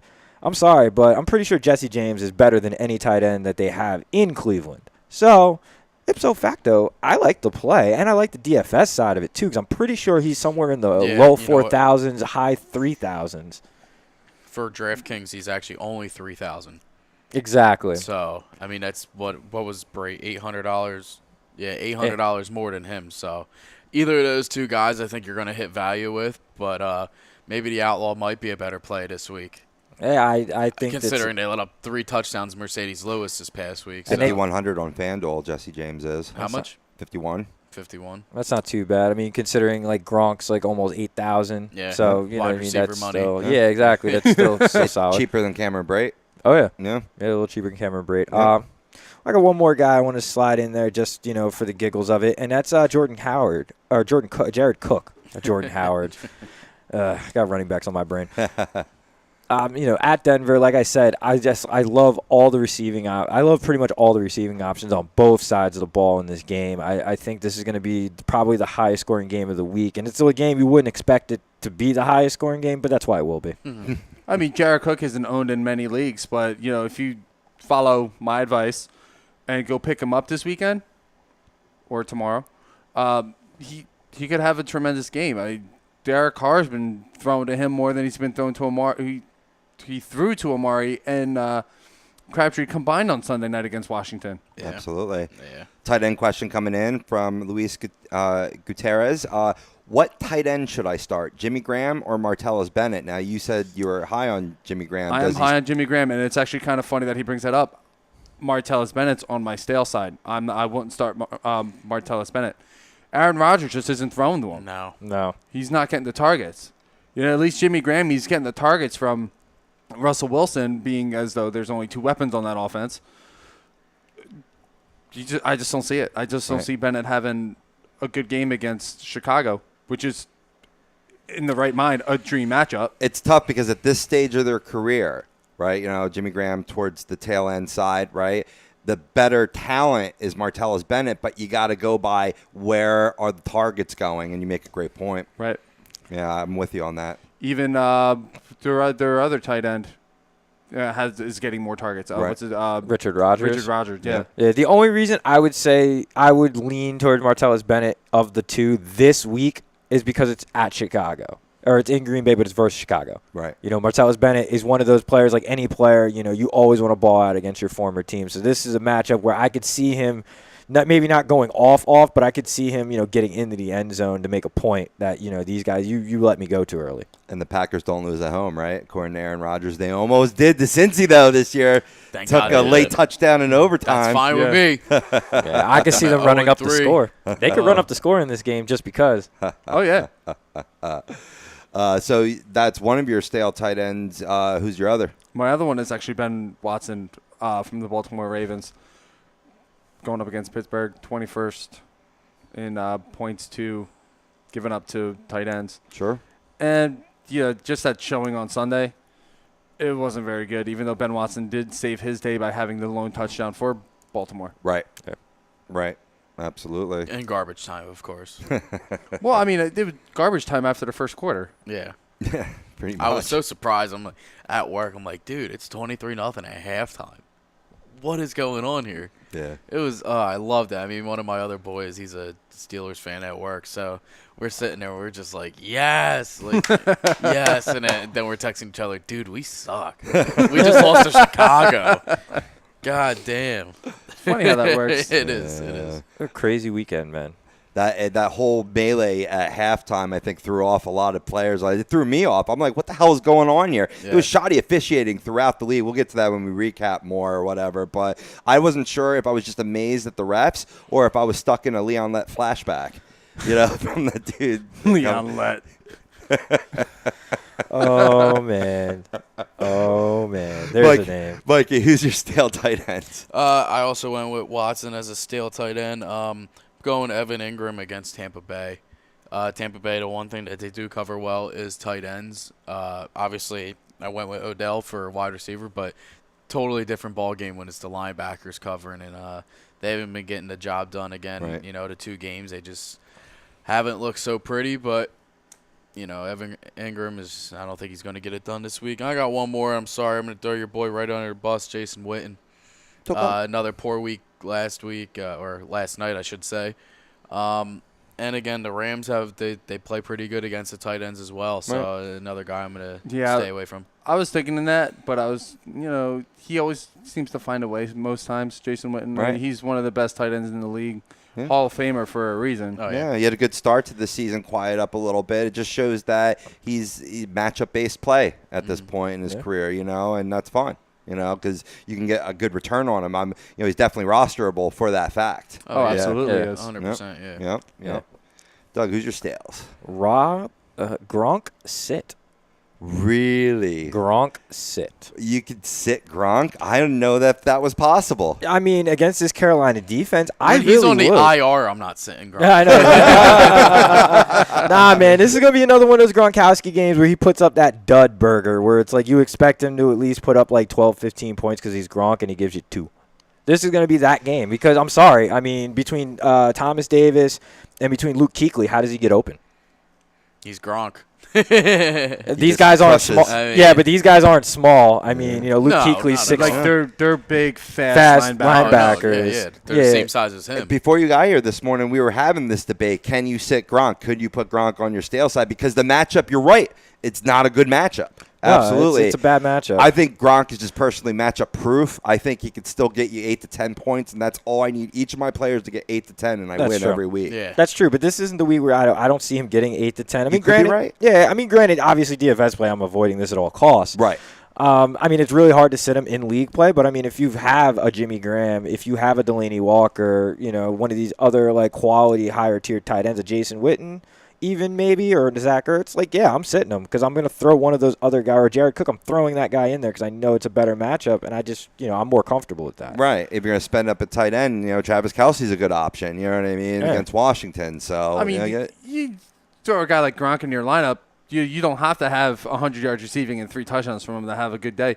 I'll throw Gronk in there just hoping that he gets one red zone target and he catches it. Right. Yeah. That'll save his day. Yeah. Right. Yeah, I just, I mean, against this defense, I don't see it. So, like I said, I'm sitting him. I mean, especially, I'm not playing him in daily. That's for sure, under any circumstance. No, I wouldn't pay for him at that point on daily. I mean, that's way too much. We always talk. I thought fantasy's more. We get into basketball. Basketball, you want 5 times what the person's value is. Exactly. Football, like you said, 3 to 5. I think more lower being to 3, and he's like 8,600. Right. Yeah, you're not reaching. Come on, man. Yeah, you're not getting value there. You're not getting Absolutely. that many points. That's it's 25 and a half. Absolutely. Yeah, you're not getting that. Yeah. So I said before that I do have Ertz on my stale side just because of the matchup. Maybe that's the same type of line of reasoning between for Gronk and Ertz based on the season that Ertz has had and the connection he has with Wentz, as you pointed out, Brian. Another guy I'm putting on the stale side, definitely sitting in leagues, definitely not going near in DFS leagues, Austin Hooper versus Buffalo. Buffalo, again, I'm just praising that defense all show. Yep. 5th least points against tight ends, and Austin Hooper's starting to fade away a little bit after 2 big games earlier, or at least that one big game. Big catch. One big catch, really.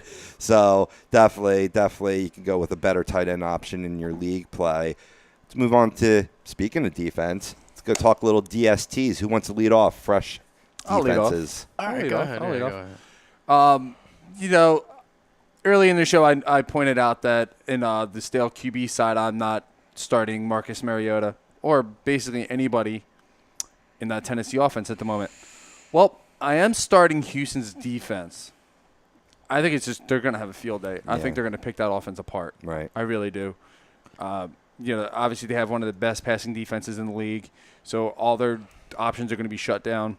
Clowney looked good in New England, too. Yeah, he did. Yeah, I started him in our league. Nice.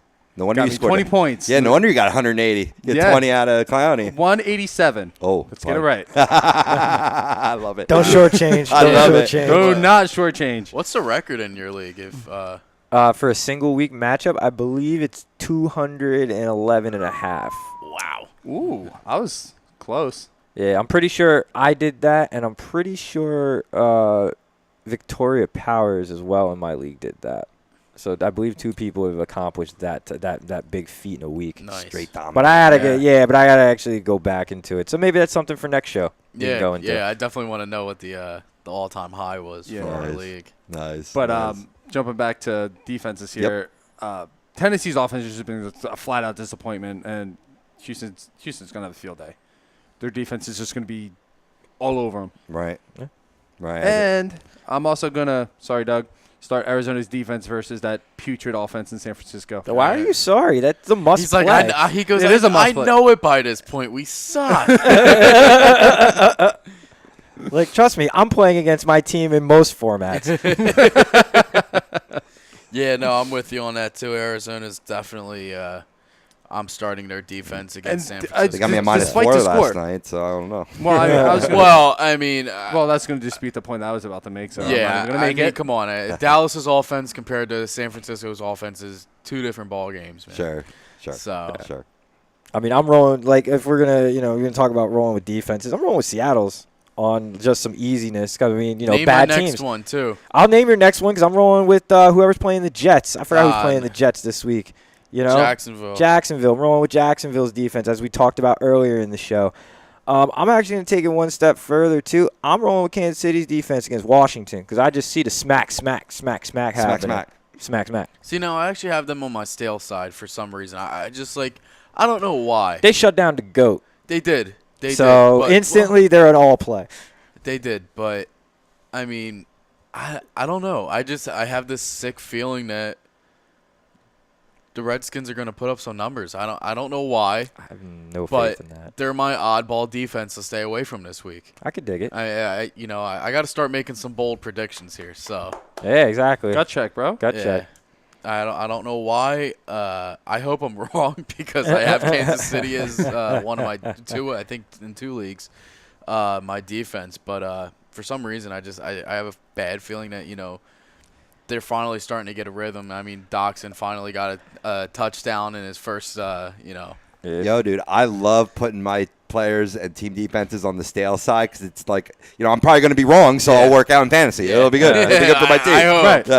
I hope. Nah, I'm shortchanging but myself. But, the one that nobody's named, I'm going New England's defense despite what the numbers say. Yeah. I don't trust Carolina's offense. Not I right love now. Christian McCaffrey, but that's it. Yeah. That's the only person right now, and maybe Devin Funchess right now with Sorry. I mean, laugh, but that's all they got right now. If Benjamin's hurt, that's their only guy. Yeah. Whoa. I know. I mean, I do like Jonathan Stewart, but I got to address this real quick. Eric Cobb, you have Lions and Patriots defense, and Jaguars are available. You know what? I never encourage anybody to stop listening to the show, but pause it and go and pick up the Jaguars defense now. Yeah, you know, especially against the Jets. Right. Yeah, that's a must play. Right, absolutely. I mean, if out of those two, I'm dropping the Pats. Yeah, I think I am too, just because of Ziggy Ansah is a great sack machine. You know, gets you points on there, and they do elicit turnovers. Yeah. I mean, overall talent-wise, going into the season, you would think you would drop the Lions and keep the Patriots, but the Patriots defense has disappointed so far. Yeah. I mean, maybe getting Hightower back will be that. I don't care. Whatever one you least like, drop and get the Jaguars now. I would definitely go Jaguars. I just actually did that myself. Nice. My one Yahoo league, I'm dropping the Raiders defense and grabbing Jacksonville's. Yeah. Now, obviously, going into like stale plays, like, I already mentioned that I don't like Gronk this week for Carolina's defense. But that don't mean I like Carolina's defense. I'm still sitting them. I think they're going to get torched, but they're just not going to get torched by Gronk. They're going to get torched by the running game, and they're going to get torched by Chris Hogan, in my opinion. So I'm with you. They're one of my stales this week. My other stale is San Francisco. Nice. Yeah. My other stale is Dallas, and a sneaky play is St. Louis Rams defense because I think the Rams win that game in Dallas. Here's what a lot of people made a mistake with last week, and that was picking up Miami's defense against the Jets.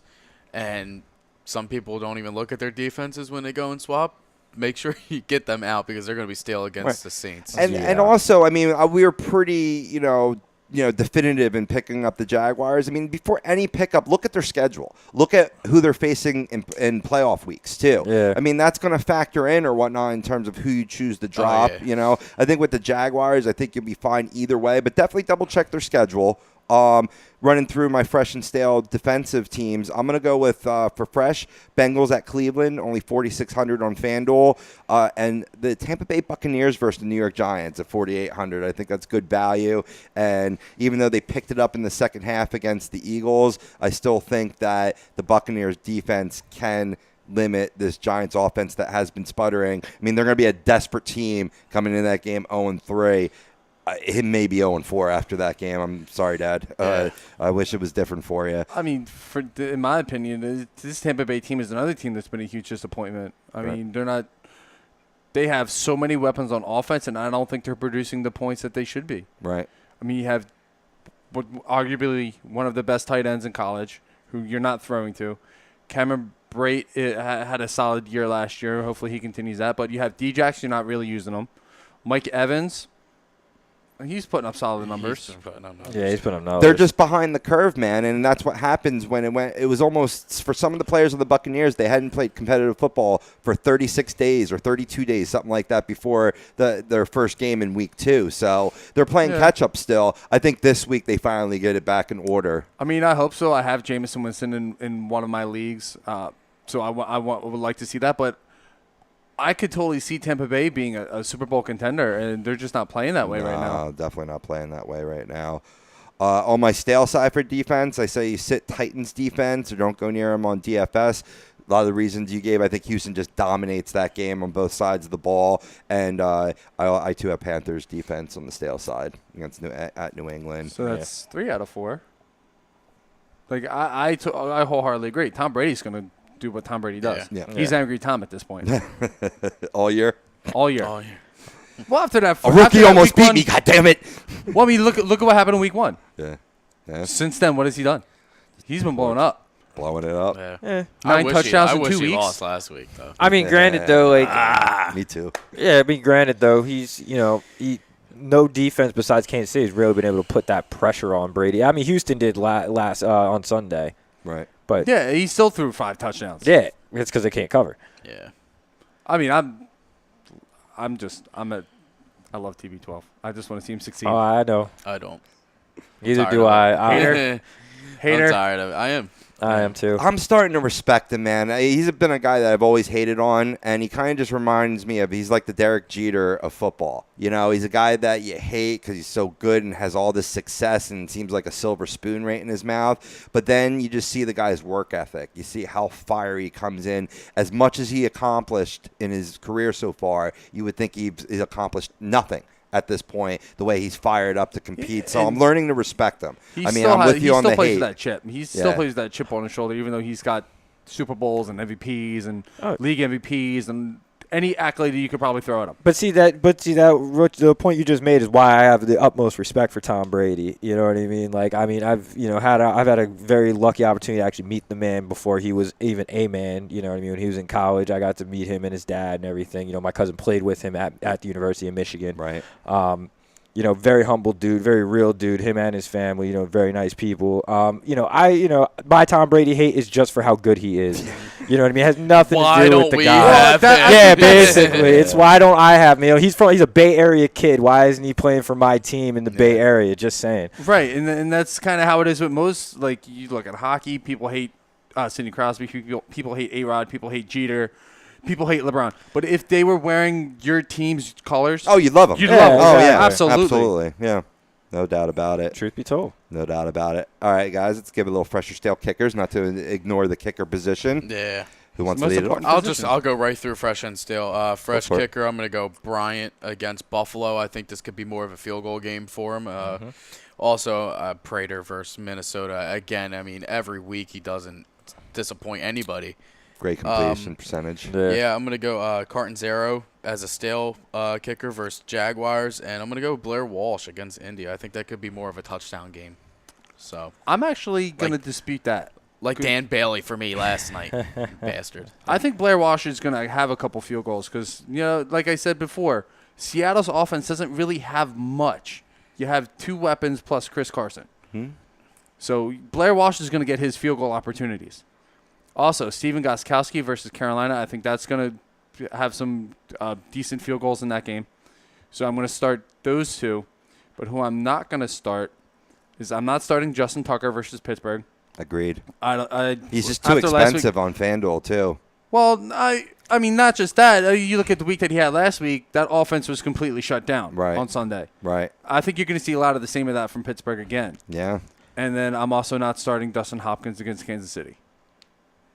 All right, so actually, I'm gonna disagree with you a little bit on the Justin Tucker thing. I'm actually rolling with Tucker and Boswell this week because this is a division game. It's a division game. You're not gonna see a lot of touchdowns scored at all. You're not gonna see a ton of points on the board, but you're gonna see 2-3 field goals each way. So just for that factor alone, I'm gonna start both kickers because I feel like they'll give me value. I mean, granted, no, I'm not gonna start Justin Tucker in daily because you're not gonna hit value. Right. But I'm definitely going to roll with those two. I am sitting, though. I'm going to sit Houston's kicker, who I don't even care to know because he's Houston's kicker. And they're not really going to, I just don't like the matchup this week. I don't think he's going to do much. And I'm actually going to sit Chandler Catanzaro this week against the Jets. I think that Jacksonville pitches a shutout. That could be right. I mean, I do like that matchup for Houston, right? But for the kicker side, I think it'll be a lot of extra points, not field goal opportunities. Right, yeah. If they score at all. I mean, there's a possibility that they don't score in that game. But against Tennessee defense? Yeah, I like that. I like their defense. I do. I think that, they've just been underperforming so far. I think they've been underperforming, and it's a Dick LeBeau defense. Dick LeBeau's defenses get better as the year goes on. They always have. Little Dicky. My fresh kickers, Matt Prater at Minnesota. Nick Folk versus the Giants, and I did have Tucker on my stale side for mostly DFS ramifications. Absolutely. One more fresh play, and that's the BMW of Atlantic City dealership, and they challenged its sales team. They must sell 100 vehicles, which means you save. Right now, lease a certified pre-owned elite 2017 BMW 320i with xDrive, just $299 a month for 36 months. The ultimate driving experience is closer than you think. BMW of Atlantic City, easy to get to. Minutes off of exit 37 on the Parkway, or check them out online, bmwatlanticcity.com. Don't leave us just yet. We got one more segment left. We're going to get to some waiver wire claims and a little week 3 review in the NFL. This is Fantasy Dominance Now, only on A2DRadio.com.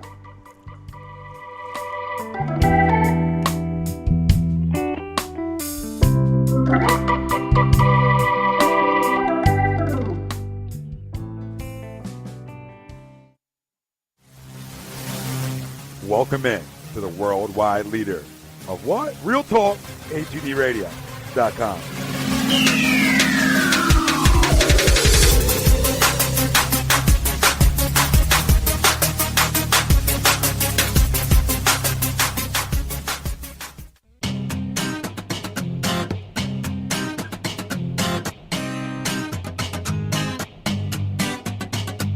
A2DRadio.com is proudly sponsored by Gibson Mayer LLC Certified Public Accountants. Gibson Mayer, located in Yardley, PA, is a leading accounting and business consulting firm with a proven track record of handling critical issues with expertise across many different industries, including construction, distribution, hospitality, manufacturing, real estate, service trades, merchandising, professional services, and professional athletes.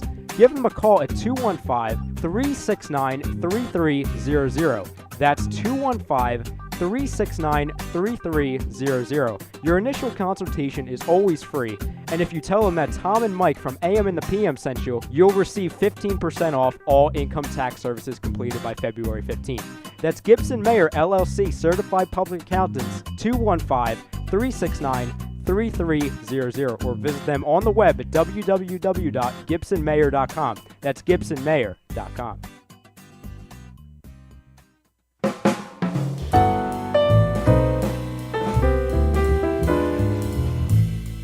Fellas, you ever come in from that baseball or football game and your woman won't come near you because you stink beyond belief? Then you need Soap Stash. You should never settle for a generic hygiene product that only covers up the stench. Treat your skin with the best nutrients. Feel clean with the only soap you'll need. The highest grade carrier oils are ingrained in all of their products, which are 100% natural and terrific for your skin. No sulfates, parabens, or phthalates, and synthetic fragrance free. Contact Soap Stash for your sample package and give your woman what she deserves. You can contact Soap Stash at 844-890-3197 or visit them on the web at soapstash.com or Facebook at Soapstash LLC. Once again, their number is 844-890-3197. Soap Stash, the new soap standard.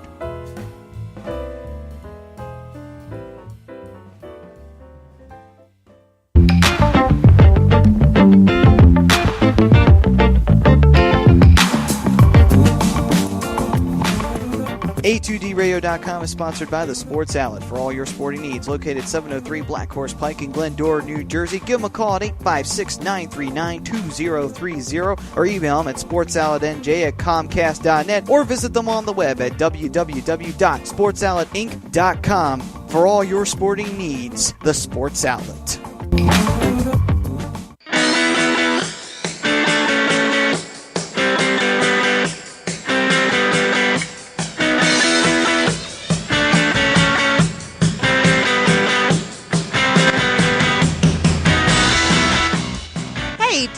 Get your skills in shape, then contact the Scanzano Sports Center, located at 5 Carnegie Plaza in Cherry Hill, New Jersey. You can give them a call at 856-889-3434 or visit them on the web at www.scanzanosports.com. John Scanzano offers individual, semi-private, and team training lessons in hitting, pitching, catching, outfield, along with turf rentals. The Scanzano Sports Center is equipped with a 31,000 square foot indoor facility, 4 batting cages, and a 4,000 square foot strengthening and conditioning room. So what are you waiting for? Contact the Scanzano Sports Center today.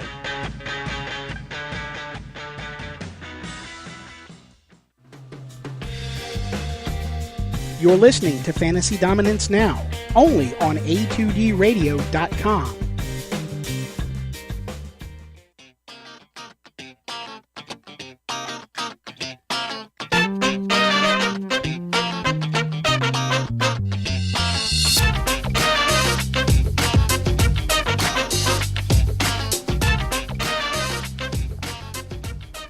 Rob Povier from Fantasy Dominance Now on A2D Radio, letting you know about Liberty Event Rentals for all your party needs. Give them a call, 267-314-7368, or look them up online, libertyeventrentals.com.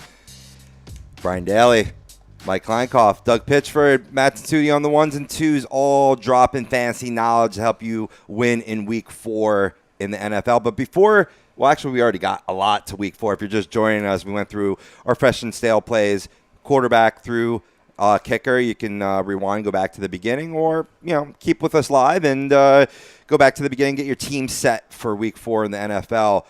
Looking back at Week 3, a lot of stuff went down. I'm going to start locally. Darren Sproles on the same play tore his ACL and broke his wrist. Obviously out for the year.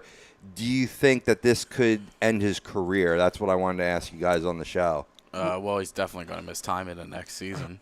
Well, he's already stated that this was going to be his last year, but I think with the way that it ended, I don't think it's going to be. I think he may come back for one more year. Oh, he does a Mo Rivera? Yeah, just to make Steve sure. Smith Sr. Because you don't want to go out that way. You don't want your last game, your career to end on an injury. Right. And I get he's a little up there in age, so he may take a little more time to heal, but I think he wants to come back and end on his terms, not because he got hurt. Yeah, and it's the awful way it went down. I mean, to get a non-contact injury and a contact injury on the same play, the hard hit, to his arm did the damage there, and then the ACL on the non-contact before the contact happened is just not the way the 34-year-old wanted to go out, and obviously is on injured reserve for the Eagles.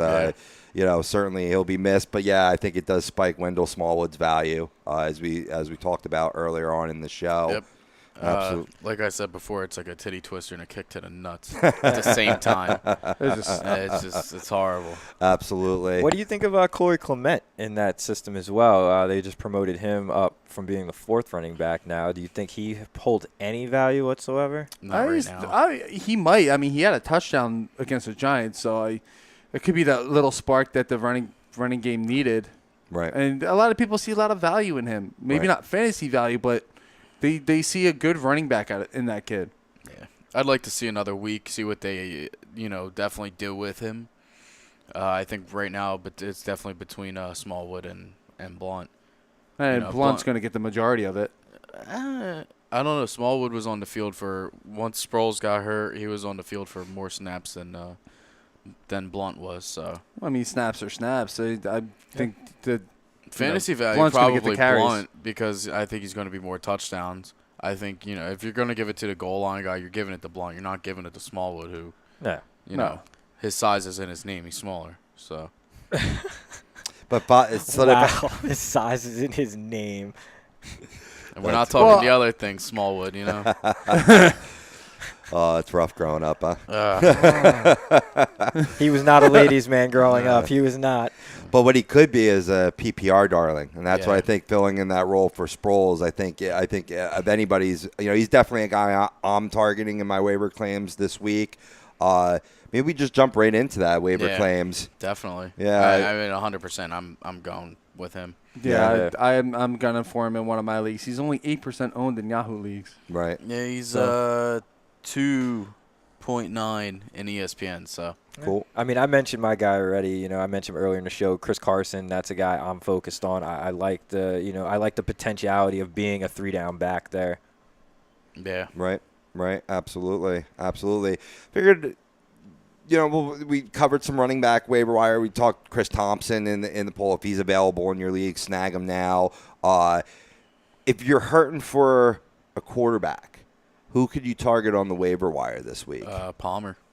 Yeah, he's 17 or 18% in ESPN. He's available in most leagues, and it's against San Francisco. He's projected 20 points this week.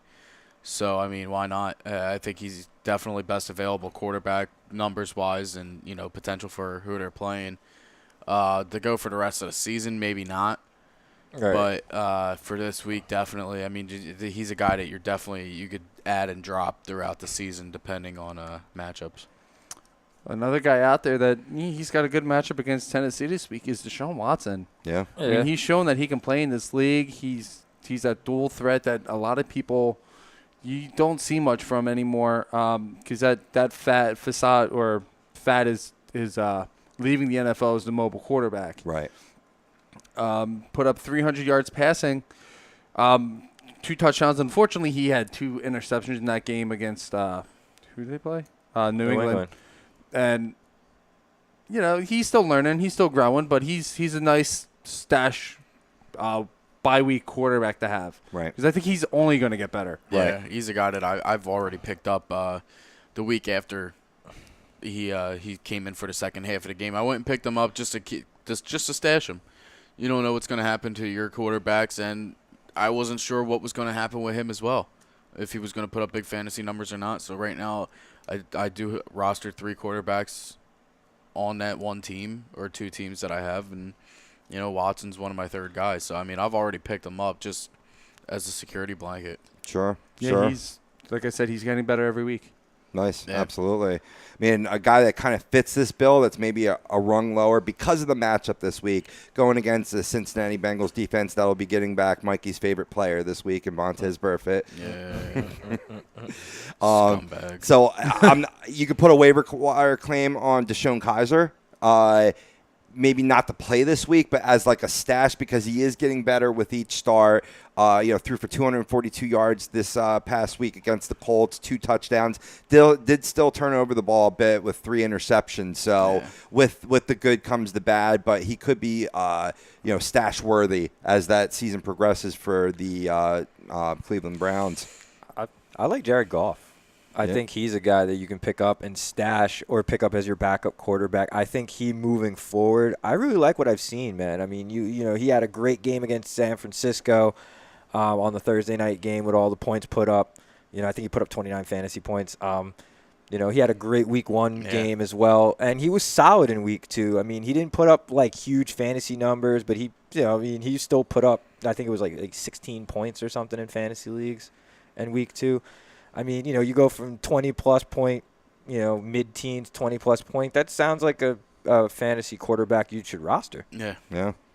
Well, I mean, just to look at the poll real quick, because it did have to do with our, we asked you who should be your number 1 waiver claim priority for week 4. Deshaun Watson's 50% in the lead right now. Chris Thompson, 33%, 8% for Sterling Shepard, and 9% the someone else's that we're talking about right now. Well, here, I got a question for you guys since we're talking quarterbacks, and I actually need to grab one since I'm an Andrew Luck owner who's still waiting till week 6. Oh, God. At least week 6. So at the He'll be moment, back week 6. so I had drafted Mariota and I drafted Phillip Rivers. Obviously, I'm not enticed with either player based off the first 3 weeks of performance. I've already dropped Mariota and picked up Trevor Siemian, who I still like, by the way. But of all the quarterbacks we just mentioned who are available in this league as well, like every single quarterback we mentioned, the 4 of us is available. Do I make a move or do I stay tight? Well, I mean, I was high on Palmer the 1 week, of course, that he had a bad week against Detroit, but I don't think really anybody saw that coming. But I'm high on him again this week. I mean, it's against your boys. Your boys let up 41 against the Rams last week, so I mean, I could see not getting that high, but I could see them maybe scoring 31 again, this week against them. And I think he could have 3 touchdown passes. They're going to be able to spread the ball out against San Francisco. So, I mean, I definitely like the matchup with Palmer. But, yeah, I mean, the wide receivers are there. It's just getting the ball to them. So, and I think they can in this game. I think if anything, I would drop Rivers and pick back up Mariota. I think he gave up on Mariota a little too early. Maybe. That kind of was a thought I thought about. I mean, unfortunately, I'm not able to pick up Mariota at this moment because somebody else had already picked him up. But I could see him getting dropped again just because he had a lackluster performance this past week. Right. Yeah, I agree. I say rock with Siemian, man. Stick with what I got. Stick with what you got. Rock with Siemian, and he's played well for the most part all season long. He's going up against a fairly weak secondary this week in Oakland, who gave up 300 plus yards to Kirk Cousins and the lack of receivers they have in Washington. Yeah, I think it was like 330 or something. He gave quite a bit. Yeah, so I could definitely see him having a good day against Washington. Fair enough. But who would I drop then, Mikey? Since you did mention Rivers. You would drop Rivers. Yeah, if Mariota, if you had him, I would definitely drop Rivers. Yeah. Okay. Yeah. Okay. Too many turnovers from Rivers this year. I mean, he always seems to be top 10 fantasy quarterback wise, but this year I don't know. And he's got Keenan Allen back. He's got a security blanket. Both of his tight ends are healthy. Good running game. See who he's playing during Simeon's bye week. Because if it's a good matchup, then maybe you're purely going to rock Siemian. You have Rivers on your bench just for that bye week. Yeah, well, I know Phillip Rivers. The way I drafted the team, Phillip Rivers, I believe, had a week 9 bye week, and I think Tennessee had like a week 10 bye week or a week 8 bye week. So I know that it was later in the season, but I mean, at that point by bye weeks, I should have Andrew Luck back. Truth. Right, Hopefully, and you have Luck on that team so, too. Right. Yeah, so once Not that that good. happens, Forgot it's Luck. not that. Yeah, it's not gonna be that big a deal. Cool. shift over to some receivers, both wide receivers and tight ends. Any guys exciting you this week? I don't know how or why he wound up on my waiver wire in Yahoo, but Rashad Matthews owned in 76% of the leagues. I mean, I understand that that Tennessee defense or offense isn't producing the way that everybody thought it would, but Rashad Matthews has been the one bright spot in that offense. Yeah, no, I agree with you there too. I was about to write his name down. I'm like, wait a second, and then realized he's 98.5% owned in ESPN. So, and if you're in one of those 1.5% leagues, which actually one of them is mine, I would probably snatch him up if you have somebody worthy of dropping. Yeah. So, I mean, I'm a big proponent on what can be, and I've been saying it I said this last week. I'll say it again this week. If you have a roster spot, grab Josh Gordon because he will play in the NFL before the season's over. I believe he's owned in barely 20% of leagues at the current moment. That's not going to go up until most people, get that announcement that he's coming back and they know exactly when. Yeah. Right. But I expect that announcement to be made sometime in the next 2 weeks. So I expect him playing within the next 3 to 4 weeks. So if you got the roster spot, you could afford it, do it now. I mean, if you need a guy right now, meow. You know what? I do like this Higgins kid in Cleveland. I like what I saw. I mean, granted, it wasn't, he wasn't big as good gooser last week, but yeah, I mean, it wasn't a good game, but I still like the talent that he has. I like the promise there. And you know what? I mean, I didn't like Kenny Britt had 10 targets at 3 catches. yeah. I mean, there's no way that this kid is going to put up 95 yards one week, put up a goose egg the next, and then just keep putting up goose eggs. He's going to get back to that 95-yard. You just got to be patient with him. I've seen it before, Malcolm Mitchell. Couple guys. I'll give one for this week. If you're hurting in tight end, Ryan Griffin. Houston Texans, good matchup. I believe he got 14.5 points last week and a half-point PPR. And, certainly with C.J. Fedora, it's out, for a better part of the year. Ryan Griffin is going to be the pass catcher there now that he's healthy because they just had all their tight ends hurt all at the same time. Yeah. But he's back playing, had a great game. I still like Robbie Anderson for the Jets. They're actually on offense performing better than I think any of us gave them credit for. Now, this particular week isn't a great matchup to pick up Robbie Anderson for as Seattle. Yeah, Jacksonville. Same yeah. So, I mean, that's not exactly that. But if you're looking for a guy to pick up the stash, maybe this week, but definitely keep a watchful eye on Robbie Anderson. Yeah, he's been getting a lot of targets. I mean, Josh McCown is throwing it to him, so. Right. Now, real quick, I got one more guy, but he was very, iffy on me, and I didn't want to just throw it out there. But what do you guys think of Josh Doxson for Washington? I mean, he finally had a touchdown in his 19th game? Yeah, I mean, he traded didn't for play him. all last year anyway. But yeah, so I traded for him, and I wound up dropping him. So I don't know. I don't want to wait around for him. Yeah, he's tough, but, I mean, who else is he throwing to? You got Pryor that's been shaky. Pryor's been terrible. He's going to step up. There's no doubt in my mind. If you want Pryor, go get him now while he's low value because I think he's only going to go up eventually. He's got to light it up at one point. I mean, Ryan Grant's been a solid slot receiver for Washington so far this year. Yeah, and then, Jamison Crowder, too. Yeah. Yeah, like you said, I mean, Doxson, I'm not a fan of him yet. If he could give me another, 100 yards next week, maybe, and that's against a good defense with the Chiefs. So, then you're telling me something. So, we'll see. I just think he's healthy. I mean, the talent was always there. I just think, with health, I don't know. I think maybe if you're really desperate and you got a couple spots, you roster him, see what happens. But yeah, I'm with you. Yep. Team defense, if you need to pick one up. We've talked a couple because we got questions coming in or whatnot. But I'm going to reiterate, Cincinnati Bengals, I think, is a good pickup. I see that defense on the rise. I mean, I know you don't like them, but getting back Burfict is a shot in the arm for that team. Definitely. And I like the matchup this week, too, so you can actually pick them up and play them. Any other team defenses you want to cover really quick before we sign off? No, I mean. Jacksonville, obviously. Yeah, I mean, if Jacksonville's available, It's go by matchups, Yeah. Just go by matchups.